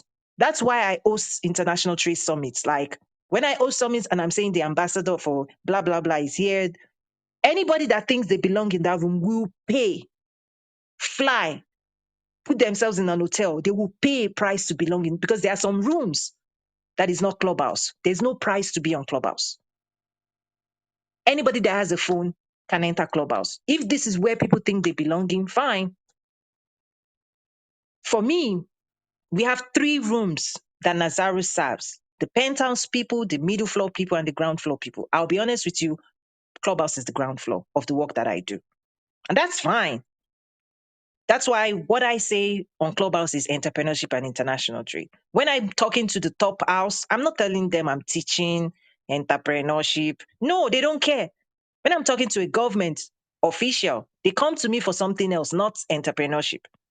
They're talking about economic development. They're talking about investment. The conversation is totally different. And I have clarity about where I am, who I'm engaging with, and what I can serve the community with. So when I come on Clubhouse, at the, I'm very direct. At the ground floor level, struggling entrepreneurs, startups, I'm not going to use negative terms, but I'm trying to paint a picture of the reality is that it is a space, and what that space needs, at least that we can serve, that we design for, is teaching entrepreneurship and teaching for the fundamental principles of international trade. When I'm engaging with the chief economist for World Bank, for Africa at the World Bank, I'm not talking to him about entrepreneurship. I'm not, right? We're talking about 5, the 10 fastest growing economies in the world. Africa has 3 or 5. The conversation is different, right? When I invite Ambassador Muchanga to my event and we are talking and we are interviewing, I'm interviewing him. The conversation is not basic. It's like, sir, da, da, da, da, da. It's about COVID impact, economic development, attracting investor, blah, blah, blah. When I'm interviewing the largest investor for Rwanda, Scott Ford is the single largest private investor in Rwanda. If you watch our interview, 1-hour interview, I'm not telling him, oh, I'm teaching you. No, no, no, no, no. This is somebody that built a business and sold it to Verizon for $29 billion. Please, what can I say? Like, he's teaching me. Like, Scott is teaching me. Like, Scott, he show me the way. He's a presidential advisor. If he can figure out how to sell a $29 billion telecoms business to Verizon, who am I to use the word I'm teaching? No, Scott, you teach me, right? You teach me. So I go to him for knowledge. That is what you have to figure out for yourself. Is that what rooms do you belong in, and start acting and moving and investing to be in those rooms? Because those rooms, it's not Clubhouse, it's not here. It's not here. It's not, No, and wow. yeah, it's not. Forget it. Like somebody was like, "Oh, bring African Union to go." I'm like, sorry, no. The people I work with at that level, no, United Nations, no, they're not here. This is not the place for them. They don't hang out in Clubhouse.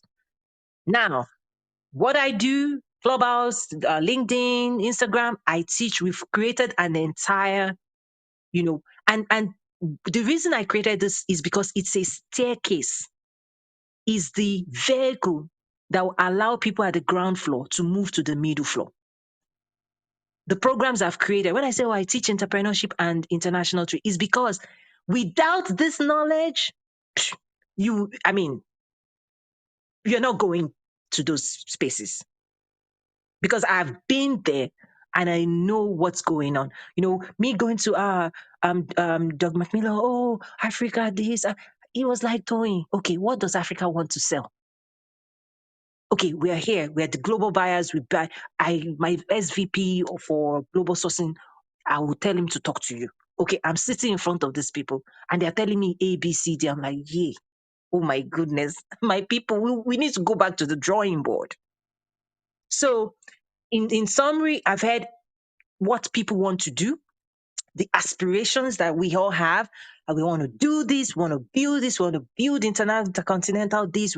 Great, love the dream. Now let's get to work. Until we get to work and do all these things, the world won't take people seriously. I'm telling you, right? It's always going to be hate this, hate that. Until we do this work, until we embody this knowledge and we start making movements and we start doing things that commands the attention and the respect of people, we are just yapping. Sorry, apologies for that. We're just bang, bang, bang on Clubhouse. That's all. Okay. Now that's okay. This is the fierce no, this the other side. What would I call this side of me? The I don't know what to call. I have a name for different versions of me. Like Tony can dig it in in a way. I try to rein that side of me. I want to be nice. I want to be nice, Tony, but I'm just saying it as it is, people. So yeah, Walter, figure out the rooms you belong in, and then make sure you commit to invest in, because those rooms will cost you something. It will cost you to be in those spaces. You will pay a price for sure. You have to pay a price to be there, and everything else, honestly, other people can figure it out. I suspect everything that kept you from not stepping into the grounds of IATF, if you think back at it now, could have been something somebody else could have handled. Again, it's back to the seriousness, right? The seriousness. Like in 2018, when I went, I was flown in, like because I was a guest, like they put me in first class, like some things I pull off, like, I was a guest, they put me, I didn't pay a dime, right? Instead it was the other way around, because I worked for those who put it together. It's one of the biggest banks on the continent. Is owned by about 50 African countries, a government parastatalized, right? So I belong in those rooms, and I invest in being in those spaces. They come to me, they refer people to us for different things, not entrepreneurship as I share on Clubhouse. It's because everything that I'm teaching people, I've done it for myself. Like the only reason I can now teach, like 2, 3, 4 years ago, you won't find me because I was busy doing my own thing, right? But the structure that I've put in place, the strategy as a strategist, people see the outcomes of my work, but it's not chance. It's by design. I think maybe that will be my catchphrase. It's like, it's by design. Build your business by design. It's by design. Everything that you see that we've been able to do, it's strategic. So I'm on Clubhouse. I'm hosting this room. It's a strategy. I'm not just uh playing, right? Which other people, and yesterday I was in a room and people were like this. I said, hey, we all need to understand that people that are professionals, that they have a day job, when they come on Clubhouse, they're using Clubhouse differently, because they are they don't have commercial interest. They have a salary coming in, right? But entrepreneurs, ooh, Clubhouse is a tool. My why must be clear. How I'm using it must be clear. That anything I invest in it, as an entrepreneur, the mindset of an entrepreneur, what's your ROI, right? So anyway, that's I'm just exposing people to the behind the scenes of how I think, how I function, and this is how I coach people to be more strategic, to make sure their foundation is being secured, to make sure that they understand who they're serving. So I just explained to you, we serve 3 groups of people and we serve them with different things. They come to us for different things. So when you see me on social media, the people I'm serving on social media is not the people, when I host global trade summits and events, it's not the same crowd. It's not. But that's the way I'll answer it is, Walter, which rooms do you belong in? Wow. um, wow. That's when you said that whole thing of close your eyes and try to imagine which rooms you belong in. Again, it seems so simple that I kind of kid myself, so to speak. Like it's so obvious, but at the same time, you know, um, Yeah, no, now it's clear. Now it's really, you're right. This was Yeah. very precision, killer instinct type of insight. Oh yeah, because the rooms I belong in, I mean, this, I don't talk about this thing, but for your benefit, I mean, when the president of Nigeria comes to US, they'll call me and say, come and meet him. If the vice president is coming, they'll call me and say, come in. And I fly myself, I pay. When the president of South Africa, Ramaphosa, was here for his investment summit, the embassy and consulates were like, Tony, you have a special invitation. Not everybody gets that invitation, but I had to pay and fly myself there. The invitation is one thing, but it costs me to be in that room, in those rooms, right? The relationship I've built allows me to get the invitation because first thing is invitation, right? Have you worked hard to even get the invitation? Right? Yeah. So the invitation is the first thing because they'll do background checks and all of those things, like the influential, blah, blah, blah, right? So at least I get an invitation, right? Now, for me to now be in those rooms, I'll have to pay, put myself in hotel, get myself to New York downtown where it's $300 per night. I will pay. It's going to cost you. So let's forget all this stuff and nonsense people talk clubhouse. Yeah, yeah, yeah. I'm like, I just keep quiet. You won't. That's why I don't judge. I just keep quiet. Zip. I just zip. Because it's going to cost you. Those rooms will cost you. To get the invitation will cost you. To get in those rooms will cost you because nobody's paying you. Oh, it's a privilege. It's an honor. It's an honor and a privilege to get into those rooms, and it will cost you. I think that's maybe the message for to wrap up today. It will cost you when you figure out those rooms you belong in. It's not Clubhouse. Clubhouse doesn't cost you nothing, nothing. So the quality of people you're going to get here, you get what you get. Okay, maybe that's another side of Tony. Like, I don't want to be nasty. I'm sorry. I apologize. Toyin, I just want You're to say very thank you truthful. for everything that you've shared. Thank you, Walter. Thank you, Toyin. I must go so I can get Yes, my ma'am. business I going. get it. You've given me so much work to do, and so I'm ready to get started. Fantastic. Thank you so much. Oh, Enjoy the rest of your evening. thank you, thank you. And do check out my personal website and all of those things. Like I said, every week I teach and Yeah. coach, and we're growing a community because the world is waiting for all of us. Thank you so much for being here. I appreciate it. So, yeah, thank you. Walter, please go on. Oh yes, I just wanted to say, yeah, you really went for the jugular there. I don't think it's so much a thing of you have to what do you call it, sort of like cover your claws, so to speak, right? I mean, as entrepreneurs, we appreciate that ferocity when you see like, okay, this is a problem, you can't negotiate with it or be nice with it, you know. So I do appreciate that, you know, you just went in deep there without trying to sugarcoat it. You know, there are rooms that we belong in, and you know, if you're not willing to invest to get into those rooms, you know, if you're not willing to get to the cost, then of course that's not your room. To me, it's a very simple question of, do you, like as you said, do I belong there or do I not? As I closed my eyes, I knew exactly that, hey, look, I belong in the place where I saw. And you will not have a situation where it happens again, that, you know, whether it's happening in I'm in South Africa right now, you know, whether it happens in Cote d'Ivoire, Ghana, Malawi, I don't know, like whatever, wherever in Africa, right, that I'm going to miss it because I definitely belong in those rooms, right? And like I said, I'm not a person who's afraid of a challenge. I've faced a lot of challenges that a lot of people said, oh no, man, this is impossible. You know, at my age, having had written like 3 books, having had, attained a lot of awards in not only like my academics as well as in several other areas, you know, and, you know, just even starting this whole business when I was starting out, a lot of people like, no, you know what, Walter, you know, you're black, number one, and number two, you don't have, you know, the money for it, and number three, you know, why don't you go and you work for someone like, I get that whole experience that you're talking about. It's been one of those things where a part of it, yes, sure, it might have been passion and a little bit of being a little bit, I guess, foolishness because of age.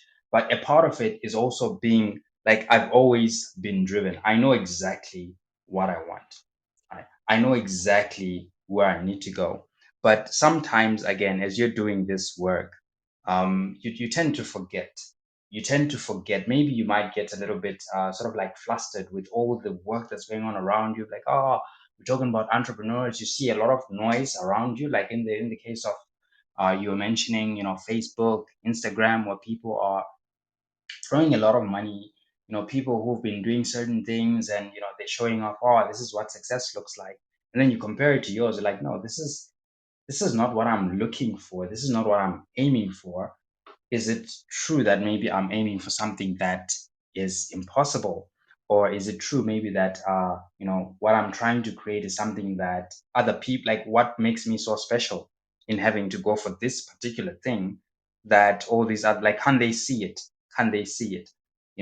And when I hear you speak, I feel like a part of that is the kind of voice that also as entrepreneurs we need, especially those that have the capacity to not just act, on a like on an organizational level, but on a national level and on a continental level. There's no shortage of people that want to make a good impact. There's no shortage of people that want to be able to be involved in making things happen and changing our reality. But sometimes we also get drowned out our thoughts with this noise all around us. And when you have like entrepreneurs like who've taken that, like you've gone and been in rooms where almost like every single entrepreneur dreams about going into, and you've rubbed against shoulders of people who are actually involved in actively shaping our African economies. We have a great, you know, opportunity in front of us, especially with the African Free Trade Area Agreement. But it's just a thing of sometimes it's the knowledge that holds us back. Sometimes it's access to certain opportunities. But when the opportunity is in front of us, we need to make sure that our mindset Oh, is. mm, you're really touching a chord because Yeah. oh, here's what's holding us back. Because one thing I realize is that when people don't know what they're looking for, even if it's standing in front of them, they won't recognize it. Absolutely true. Absolutely true. Aha. Yeah. Okay. So people are not hungry for transformation, and they are assuming that what they want will not cost them, that somebody somewhere is going to give them what the life they are aspiring to for free. Mwah, never. The life you get is the life you get. Whatever you get is where you've decided to. It's okay. I've never said this before, so I'm trying to find the right way to say it. The life you get is the life is at the level you've invested in. Period. Where you are is the level at which you've invested in. So, for example, you invested to get a PhD, that's the level. You want more, you have to invest more. So, the job you have right now, the job you have is based on the investments you've made in your career. You want to go to the next level, you have to invest more. So, people want more, but they don't want to invest in getting more, in becoming more. Please, who will take you to that journey? Who will take you to the promised land? You. It's you. Yeah. Nobody's dragging anybody anywhere. The people at the penthouse that I see, when I look into their eyes, they pay the price to get into that room. And they're not throwing anybody a ladder. Okay? The penthouse, Absolutely true. they are not thinking about anybody. They are not. When I look into their eyes, when I host them, they, like Scott, risked it all. He made a lot of money and put everything into Rwanda. Enough that he was going to have a conversation with his wife. He was having a conversation with his wife that they were going to almost lose everything again. And she was like, "Oh, we started with $600 or $700. We can start all over again." He risked the inheritance of his children to invest in Africa. So the people I see at the penthouse, and I see them, they wanted to belong in those rooms and they risked everything to be there. Whether it's the government people you don't care about, everybody I see at that penthouse, look into their eyes, look into Tony Elumelu, look into Dangote, look into anybody at that level, look into their eyes, you will see a different fire. And that fire is what is missing at the middle and the ground floor. I don't see that. I don't see that. I don't see the hunger. I don't see the fire. We talk about it. We talk, but we don't. That that's the biggest difference. So that's why I'm saying you're triggering something deep, like, oh, it's the knowledge. No, no, no, no, no, no, no. It's the hunger. Those government officials stepping into positions of power, those politicians, they have an hunger that you don't have. For real. You have to admit that. Give it to them. They will do anything. The difference between you and them, they will do anything to rule, to get power. They will pay a price you are not ready to pay. So everybody that says, "Oh, this," I'm like, I look, I laugh. No, no, no, no, no. Life doesn't work that way. It is power grab. Until you're ready to talk. It's So kind of scary but exciting at the same time, but very true and yeah, that entrepreneur and mindset, eye opening. look at Elon Musk, look at Jeff Bezos. The guy wanted to be in the moon. That's what was driving them. Space. All the money they made is to get to space. The energy, the tenacity, the rigor, the hunger. That's mindset of an entrepreneur. You have to be hungry. You have to be tenacious. You have to grind. You have to push harder to make way, because this stuff everybody's talking about is not handed to anybody free. No, nobody's giving you the life you want for free. You have to want it. You have to become a doctor. Will somebody just say, "Here you go, Walter, you're now a doctor"? No, no. You want to go into Harvard. Would Harvard come and call you and say, "Oh, Walter, we like you so much. Here is the door into Harvard"? No, no, no, no. You have to apply. You have to take the exams. And when you even enroll every semester, you have to pay a price. You have to study and study and study for 5, 6, 7, 8, 9 years, whatever years, to become a doctor. So you triggered something because you say, "Oh, it's knowledge." No, no, no, no. It's not just the knowledge. The hunger for the knowledge is what is missing.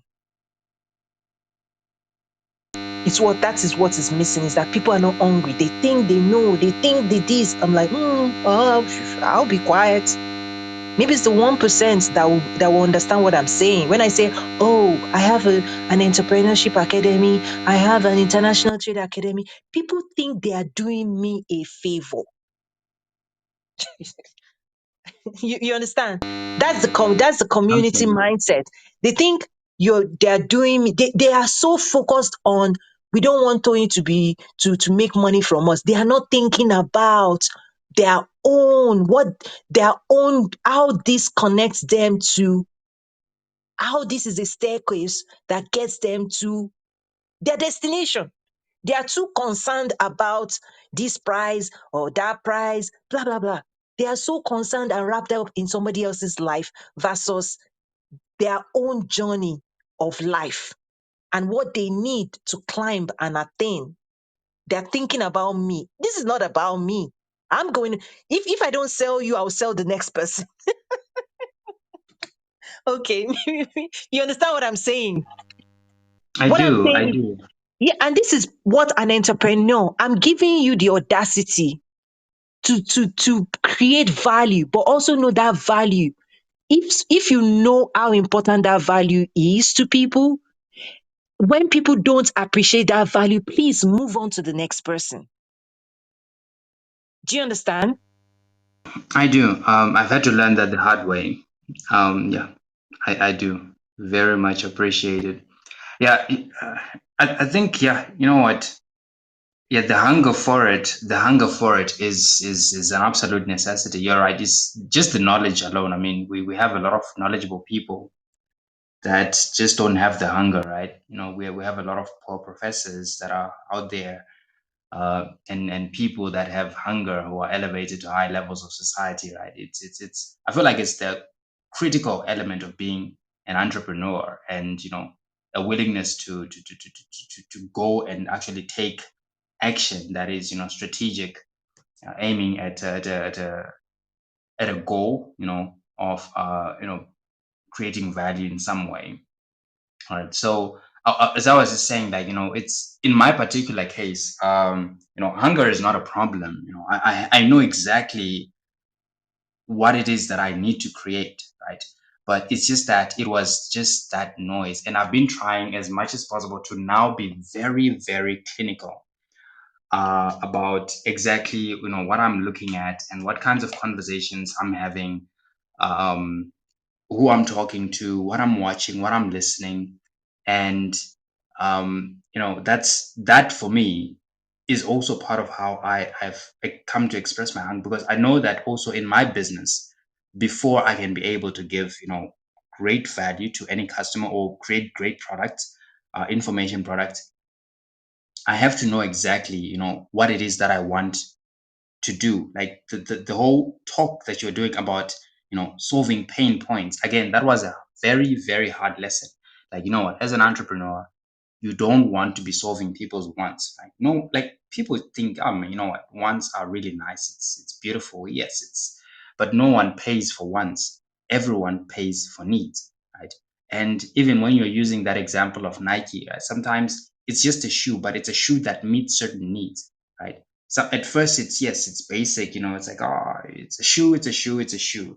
But there we're talking about, you know, a shoe that allows you to become more of who you are, right? Expressing yourself with confidence so that you can do more in life. You know, looking at the health of it, like, you know, when you exercise, you become more healthier. You belong to people, to a social sort of like identity of people who, you know, are go-getters. They have confidence, they make things happen in society. And that's how we as entrepreneurs, through that kind of branding, you know, you command that premium price you were talking about, you know, where you're not just providing any product, but you're communicating a need. And I really appreciated that. But more than anything, that last one, oh, that one really touched enough. I just needed to close my eyes, and the answer is very clear. I know exactly which kind of rooms I need to be in. It's always been clear. It's just that I needed to close my eyes. And I do that every night when I sleep, but this one was quite profound. So thank you very Yeah. much. Let me give you one more prescription, because okay, so you talked about you have the hunger. I think maybe what you need is the strategy, the how, okay, and the right. So, and let me even dive deeper into what strategy in particular you need. I think you need a strategy around networking. And I wrote an article some time ago, but let me quickly just summarize it. You need, when it comes to networking, one, two, three, one, two, three, four. There are four networks you need to invest in. You need to invest leading up, or should I say, people that would invest in you. They could be paid, or mentors, or sponsors, people pouring into you. Because what happens is that when you want to get to the next level, you need booster packs. You know, it's like you want to break the atmosphere. You want to go to the next level. You need to fuel. You need a new type of fuel, a new type of mindset, a new type of way of seeing the world. You need perspective, new perspective, right? Because up until now, you're operating out of what you know. and who you are. And the next level requires a different version of us. And the only way you get a new version of us is to sit with people that will share that perspective, right? That will share something you don't know already. Unfortunately, this is what happens on Clubhouse. People are more concerned with going into rooms where they can show what they know versus going into the rooms where they can learn what they don't know. There's this underlying underbelly movement on Clubhouse where everybody's trying to be, to show, to do, to, muscle, this and that. Okay. You're not going to learn anything. You're not going to learn anything. When I come on Clubhouse, I'm listening. It's almost a research platform for me because if I'm going to serve people in entrepreneurship and international trade, the reason I can teach and I can talk about these practical things is because I've spent most of my time listening to people, listening to their struggles, listening to their pain points, listening to their whinings, listening to their cries. And after listening for years, I'm like, I have a solution. Enroll in my class, I'll teach you. Right? Right? But people use Clubhouse and they come. Why? It's like, I want to show, so they're talking, like, right? That's something to watch out for. Something to really, really watch out for, right? Is that we have so much to learn. So you need to pack a new knowledge base that will, you know, launch you into the next level. So you have to try and find a strategy that in the coming year you're going to deploy where make sure you find yourself in spaces where you're learning and not just learning crumbs because experts like myself, no matter what I've shared in the last hour, 2 hours, it's still crumbs. I've not given you my meat. Do you understand? No expert that is an entrepreneur that coaches and guides and teaches will come online, no matter what I've shared and transformation I've given, but none of them will, because it's like you don't throw your pearls out there. Like the Bible says, you don't, you guard it. The most precious things that I'm talking about is guarded. It's a premium. I'm happy to come and share and transform one or two people. And I know the replay, people will watch the replay. But if people want the best of me, it's not, I know I'm quite transformative, I'm quite dramatic, but I'm still telling you the structured lessons I take people through. When I say I teach export development, I have 3-hour master classes that people can buy. You sit in my 3-hour master class. It's structured with PowerPoints and visuals. That when you sit with my 3-hour masterclass, it's transformation, it's strategy. So I'm sharing that to say, design a strategy for yourself that in the next 12 months, you are going to embody meat, and real perspective that will help you launch. Okay. You also want to look at your peer group. There are people doing what you're doing. They are also thriving. How are you investing in a peer group? Because that peer group is like birds of the same feather flock together. Who are you flocking with?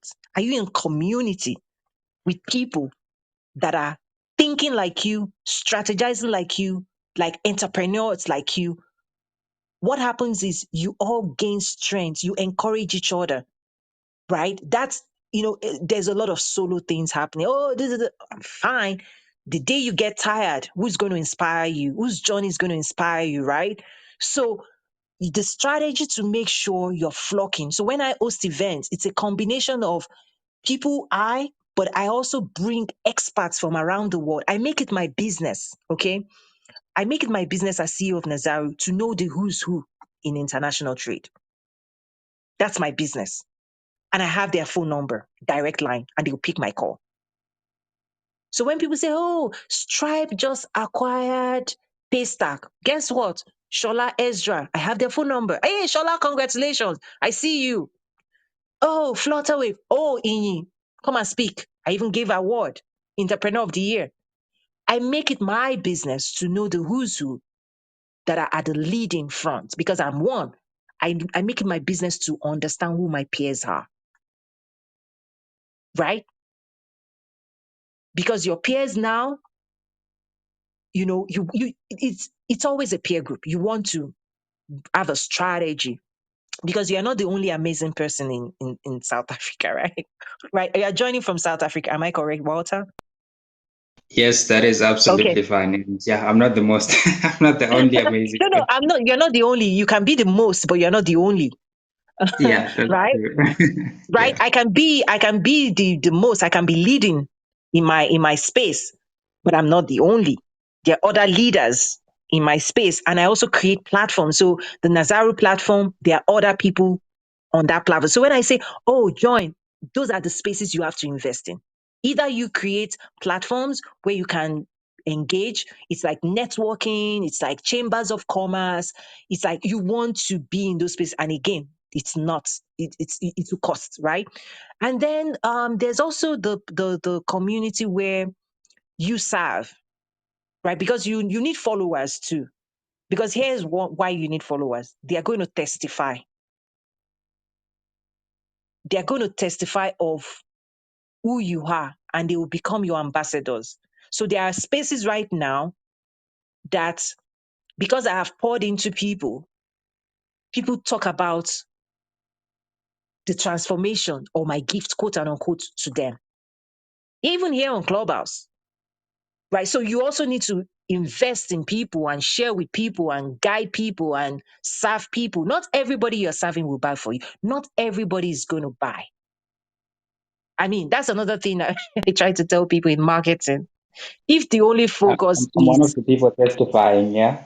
okay, okay, good, good. No, but okay, let me teach a principle here. I'm trying to teach the principle by sharing my story. I'm trying to teach a principle. The principle is that most people are focused about only on the sale. They miss the opportunity to inspire. And inspiring people is actually a more long-term approach to sales, right? People are focused on, I want to sell today, today. I want to the hunger. It's kind of, they're chasing people, but they don't understand the power of inspiration. When you inspire people, they may not buy, and that's okay. But guess what? You've changed them forever. They are going to when they engage other people, they'll say, you need people in Twain's room. Twain has a class. Oh, I'm looking forward to, but I may not afford it now, but I look forward to the day I can afford. That's all. Most entrepreneurs, they miss that opportunity because they're so focused on the sale. They miss the opportunity to inspire people.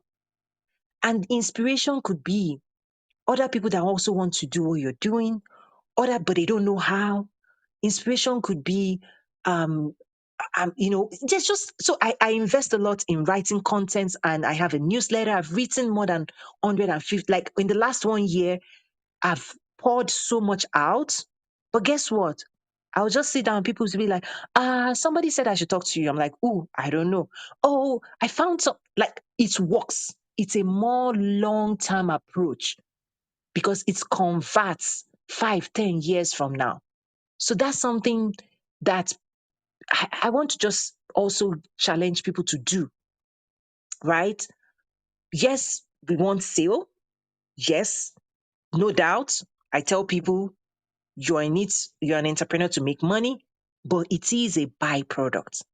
It's an outcome when we do all these things right. You understand? So invest, like I said, think about the next year. What are you going to do to get people that know, whether it's paid coaching or mentors that believe in you, that are willing to spend time with you and share their perspective with you. You understand? You have to find those places, right? So for me, when I talk and I share, I'm talking because I embody all of the things people have invested in me, right? And the types of conversations I've been in. So like January of this year, I'm like, Scott, this is somebody that advises, is a presidential advisor to President Paul Kagame. I'm like, please give me 1 hour, 1 hour of your time. Like, and it does. So if that person spends time to me, I can now, I share his perspective. You understand? So everywhere where you want to go, find people that have been there the next year, find your, find ways to, insert yourself so that those people, because you're going to need a new perspective to get to that space you're going to. So anyway, that's a prescribed strategy that I think might also help you. Yeah, and I want to also give, I'm going to be wrapping up. I think I've said that before, but I see May, Vodloza, and Sony. Feel free to come and join us on stage. So yeah, Walter and I are just having fun here. So, Walter, yeah, that's something I would say. I'm prescribing that as a dose for you. Yeah, thank you very much. Yeah, no, definitely. It's I like how your mind thinks though. Like you I guess you've hit the nail on the head, and looking not only at just like, yes, you're right. We all want the money, right? But at the same time, you know, for you to get to the money, people have to feel like, yeah, they understand you, they know you, they trust you, and part of that is giving your value out. And people need to know exactly, like, if you say, yeah, you are, say, maybe in your case, you say you are a market entry strategist, they hear the things that you're talking about, and that's how you end up being recommended in higher and higher circles. That's I believe that's one of the prices, I guess, that you had to pay. You had to work extremely hard to get your name out there, and to actually, in investing in the way that you think and see the world, and in involving yourself in this particular area, so that by laser focus, you can be able to have deep insights that even presidents, they request you by name, say, hey, I would like to hear what Toyin has to say. And I really like that. It's not just about the product or the service. It's about the people, because at the end of the day, it's those people that talk. It might be on social media. They're going to like your articles. They're going to talk about the work that you're doing. They're going to share with each other. Some of the research institutions that might even quote you and say, hey, I've read an article on Toyin saying something like this, like this, like this, or like Walter, and so on. And um, when that happens, they'll say, oh, you know what, she understands this, so let's hear more of what she has to say. And that's how you get to those places where you want to be. And I can see how that can also work very much in my particular case as well. So I just need to sort out the issue of time, and outsourcing the parts of my work that and I'm sure, like, one of well, I guess in the near future I will be one of your mindset students, because I just need to firstly get this time thing out of the way. It's eating a lot of my time. And then definitely we can go into how I'll be coming with specific targeted questions, because I can see your mind is an asset that should never ever allow. Yeah, Oh my it's gosh. No, no, I'm laughing because I use a lot of analogy to say, Harvard will be there when you're ready. yeah, Stanford, for me, my goal has been to build an institution, right? So when I design my processes and functions and everything that Nazaru is that it's built in such a way that we will be here when people, by God's grace, right? Like, you def- know, and definitely. that's one thing I encourage entrepreneurs to do is build something that's bigger than you. That is much more. I'm at a service to a mission. Do you understand? I recognize that I'm serving a mission, and the mission is greater than towing. I'm, I'll be honest.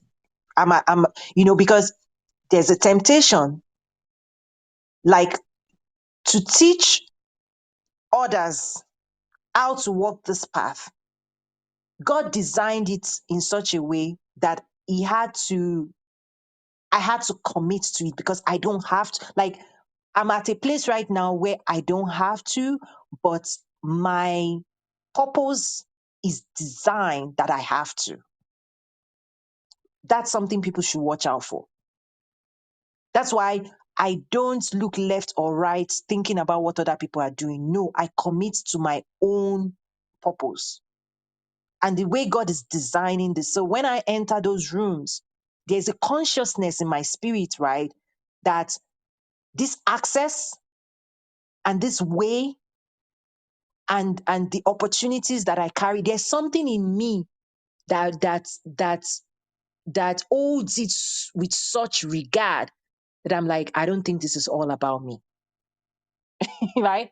Like, this knowledge, this exposure, this access to such wealth, God, I don't think this is all about me. So why? So my own journey is, okay, why did you allow me to have, it's like Esther. Ooh, you're being in this palace. Is it all about you, Esther? Like, for you. Like, you can sit in the palace and enjoy the food, fine. But really, Esther, was this all about you? Peradventure, there's a people whose destiny might be tied to this access that you have. So there is this, that's something that I had to wrestle with.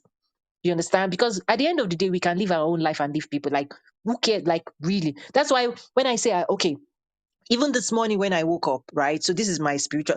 I woke up, I was like, God, you know what? I've done my part. I've created courses. I've done my own part. Whoever needs this for me to bring all these things together for them, then it's their own journey. I'm moving on, right? So that's another side to, I know my why.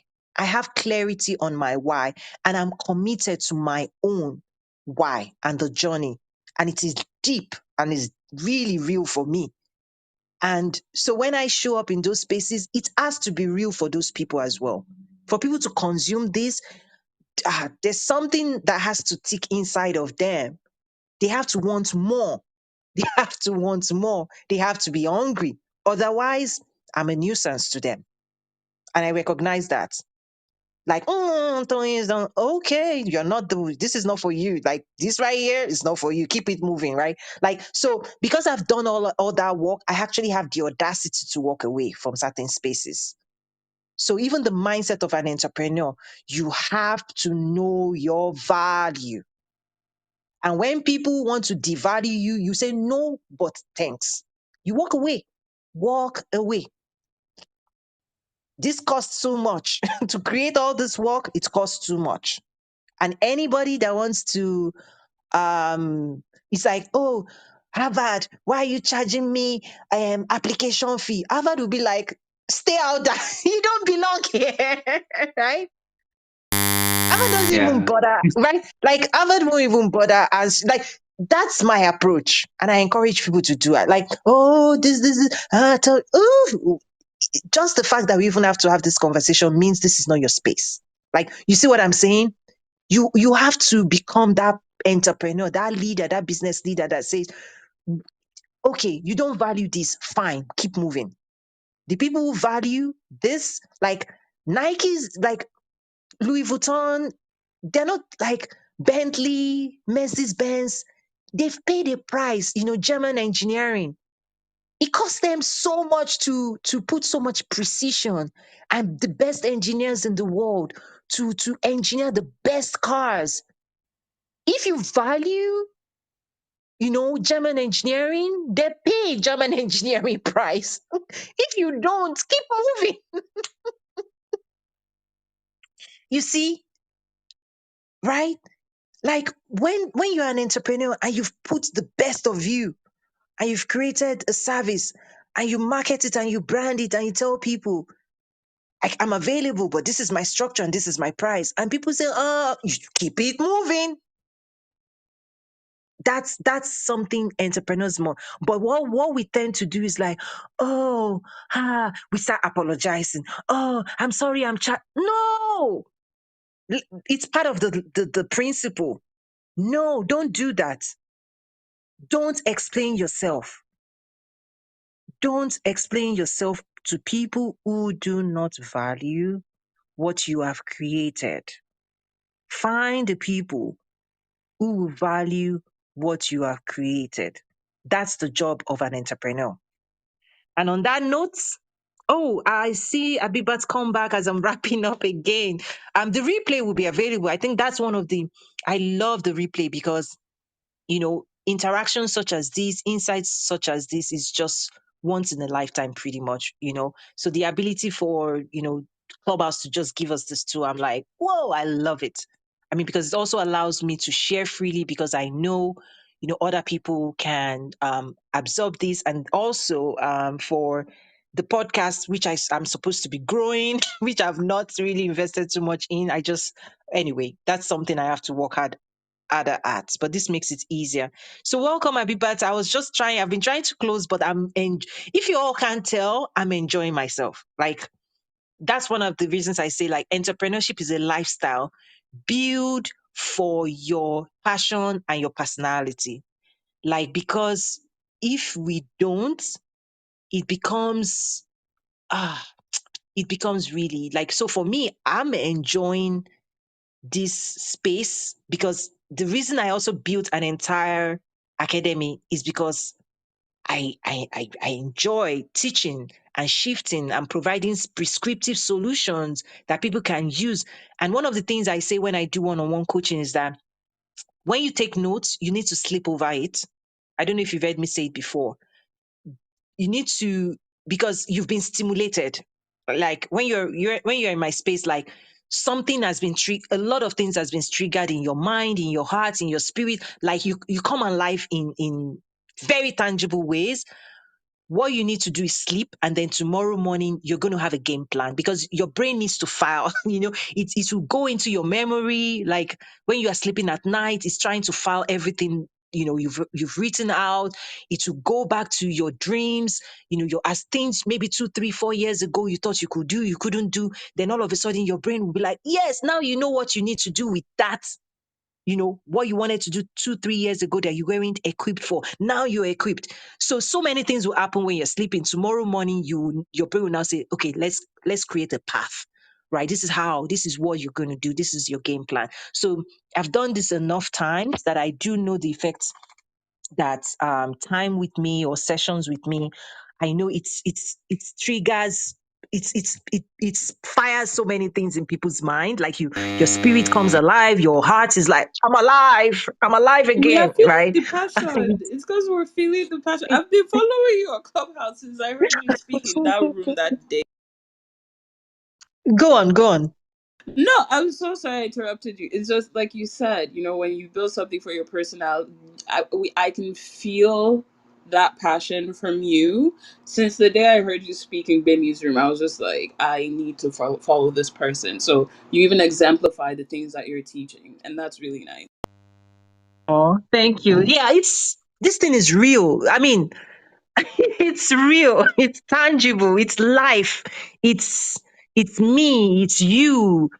It's destiny. It's ah, like you can find. No words. What do you I'm feel? like, it's like for me, right? It's like when my dad passed, so many things happened for me because I actually also went back to, so what I do an exercise when I tell people, do your SWOT, strength, weakness, opportunity, threat.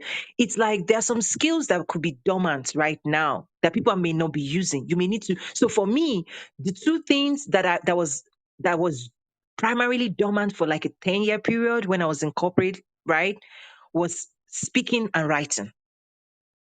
And I didn't go to, these were gifts, right? These were things that when I trace back, like I was high school, ed girl.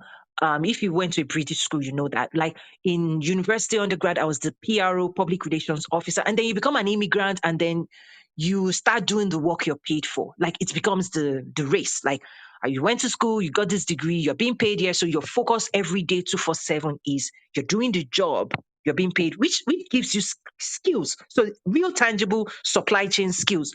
But for me as an entrepreneur, the two things that, you know, I would do anytime T, uh writing, speaking, they are, I didn't go to, like, they are gifts, and you all have to tap into your gift. So I write, I'm a prolific writer. I write and write and write and, like, it's a joy. Like I actually enjoy like writing, and people would subscribe. Like I write all kinds of things, like write.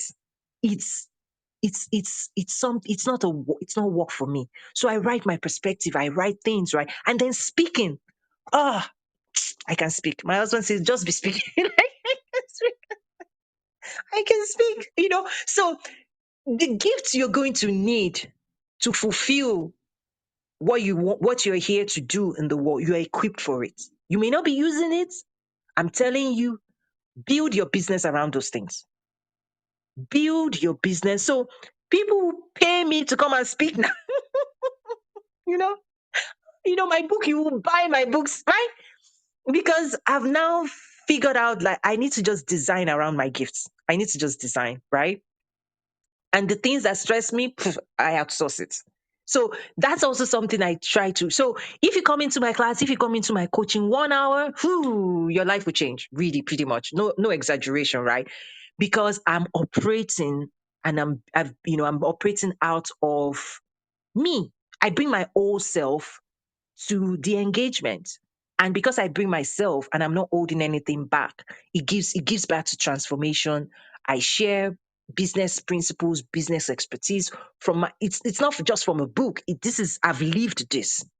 I've built something tangible. Some, I say, that commands the attention of, leaders, those leading the world.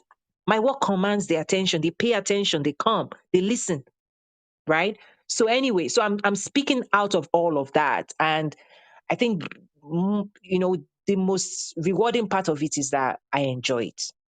Like, that's really, I'm thankful to God that I actually enjoy it, and I'm thankful to God, that, because you can't do this, you can't last, you can't keep grinding and pushing, and it's a lot of work to be an entrepreneur. It will test you. It will test you. And for me, the joy of it is that I actually enjoy this. If I don't, there's so many reasons to stop along the journey, but I'm like, what am I going back to? No, no, no, no. This is it. This is the life. This is the life. This is the life that I left corporate for. This is it. It doesn't, I mean, like, this is it. So anyway, let me keep quiet, because boy, I am having fun. Like, thank you. Thank you for sharing the space with me. I love it. I love to see people make progress.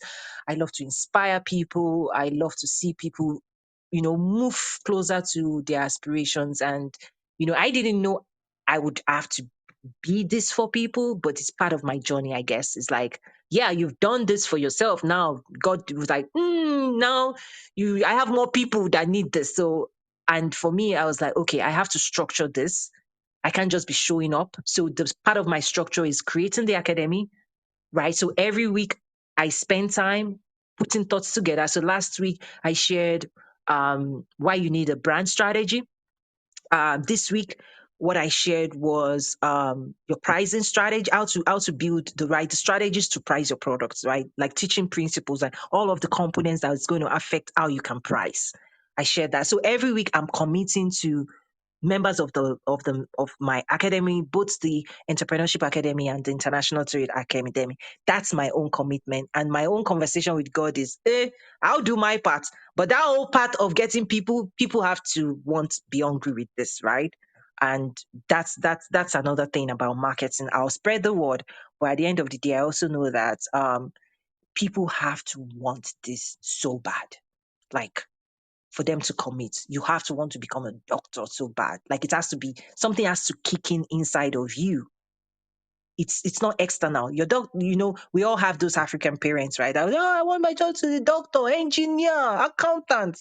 Yeah, you can go on that, but something inside of you has to kick in for you, because this journey is not easy, right? And what kicks in for you is what will sustain you long term, right? So the journey of entrepreneurship, my job is just to help guide and coach people and make it a little bit better, a little bit less painful, right? Through sharing insights, strategies, and coaching. It's just to make it a little bit less painful. It's still your journey. You're still going to, you know, go on that journey, but hopefully, with the right type of support. Because boy, entrepreneurship is not, I mean, the mindset of an entrepreneur, you have to know it's not a bed of roses. It's like people think, oh, it's easy. No, that's why people don't prepare. If you know how rigorous it is, how fierce entrepreneurship is, we will prepare better. That's also another message to people, is like, we think it's easy, so we don't prepare. We think it's easy. So when somebody says take training, you're like, I don't need that. Okay, keep it moving. Anyway, so hopefully I can use this platform to share more with people, because we all have to change our mindsets around, we have to see it as a profession, and to be the best in whatever profession we pick, we have to really keep investing in ourselves, personal development, and all of that. I'm still reading books. I mean, I have multiple books I'm reading at the same time. So I'm not stopping to learn. I'm only sharing what I've learned already. And it's a lot. So thank you. Thank you. Any parting words? I know this was heavy, right? I know this was a lot. Like, people who watch the replay, it's a lot to pack in a session, but that's me. Like, that's why I like to listen to people. I don't like to carry my hammer. Like, you know how they say, like, use a swat. If the issue at hand is just a swatter, like a fly, just swat it. Don't bring an hammer, because it's not a nail. I'm that kind of person. Like, even when I was in corporate, right? One of the things I had to learn is to assess the problem, assess the issue, and then prescribe accordingly, right? Because I can be an armor. Like, I can be like, we need to transform an entire country. Who do we need to talk to? Right. But when we're in rooms like this, I'm like, let me listen to the room. Let me listen to what people need, so I can, if it's just a fire or fly, I'm like, boom, boom, done. Right. I'm like, I don't want to bring the heavy weight of some of the things that I do offline, but that's one of the things I've had to learn, to listen. So I try to listen to the room, the spaces I'm in, and then I prescribe based on what I've heard. Versus, oh, I'm this, right? I don't do that. It doesn't help anybody. I don't want to speak over anybody's head, right? I just want to apply, share things that is applicable to people I'm engaged in currently. So thank you everyone again. I really have to say thank you for being here. Any other questions or thoughts? Any other person wants to come to the stage as I'm trying again to close the room? I just wanted to say thank you very much again. I'll have to go now though, but again, I really, really appreciate that you keep doing this. And whenever I get the time, we are connected on LinkedIn. I always look at some of your articles. So this is great work. Thank you, Toyin, for doing what you do. And hopefully, I'll be seeing, or at least getting more in more rooms where we're speaking, and hopefully, maybe sometime in the near future, in the same room, not only in your coaching but also in doing business. All right. So thank you once again. Yeah, I'll be leaving, and Oh, enjoy your night, everyone. oh, I enjoyed Happy it. birthday. Thank you. I have to thank you too for the courage, right, to share and to be, somewhat vulnerable, right? It takes that courage to. That's why personal sessions are more kind of like, because okay, I'll be honest, I've made people cry. Not that I made people cry. When I shared what the issue was, they they broke down because they didn't know that they were the ones standing in the way of their own progress, right? So when I do those type of, in a way, surgical engagement with people, it has to be private, right? It has to be private. So I've seen that happen where, people, I mean, one of my clients, like, I don't even want, I mean, these types of transformation, you could even be 50, 60. Like, many people are carrying things around that it's not the world That is it's like mindset, perspective. Me, right? The reason I'm this fierce is because I'm fierce with myself. Like, I don't want to stand in the way of myself. Like, whatever it is in me, my mindset, my perspective, I want to know, right? So that's one thing I do for myself. Like, I want to be aware, I want to know so that I can fix. The only thing that needs fixing sometimes is me, how I think, how I see myself, how I see the world, the opportunities I feel I can go after, my audacity to command my value, how I show up, what I say, how I communicate. Like, I'm fierce with myself, right? And because I do it enough with myself, I am also gentle. I hope I'm gentle. I hope I'm gentle. It comes from a very, very pure space. And the ultimate goal is like, if you go into a surgical theater, the only reason a surgeon will cut you up is to make you feel better, right? So I also know that there are some words and the things I share, it forces people to confront themselves. And when people are not ready for that transformation, really, it's a painful process. So I want to thank you for that courage as well, because I know some of the things I shared, it will take you time to wrestle with and to shift and to apply it. It takes time. But thank you for, the courage to just go there and allow us to, just hopefully prescribe something that can be beneficial to you and then other people listening as well. So thank you for that courage. I appreciate it. Thank you, Chayin. Thank you, everyone. Goodbye and good Daniel, night, yes, good morning, good awesome. Bye. afternoon. And thank you, Abibat, as well. Thank you so much. Any other questions? I know you left earlier, but do you have any other thing you want to share or ask before I close the room? No, not really. I'm looking forward to tomorrow's session, and I'm also looking forward to replaying that brand strategy one you mentioned. Other than that, I actually just want to say thank you. That's about it. Fantastic. Thank you, everyone. May, Vedloza, Sony, thank you so much. And I also pinned up my own personal website up above. I do have you will probably have to search for it, but I do have a link out there where people can schedule a free 20-minute session. But currently the next session is like in February. So I have to already put it out there. I think it's February or January or something. But there is a link somewhere on my personal website where people can book 20 minutes one-on-one with me. But my calendar, I think it's like February or January. You have to check if you're interested. But other than that, every week I'm on the Nazaru Trade with Africa International Trade Platform and the Entrepreneur Academy. I'm teaching, so I'm still teaching every week on those platforms. What I'm also trying to do on Clubhouse is just to have this conversation about mindset of an entrepreneur and just general conversations, but the deep dive technical skills, they are housed and they are conducted on my platform. And then finally, there's another side of me, the spiritual side. You find it on my website. I mean, that's the key side of everything that I do. I wouldn't be the person I am. I wouldn't be doing the things I'm doing the way I'm doing without that side of me, extremely active. So anyway, anybody that is interested, you can check toyinumesivi.com.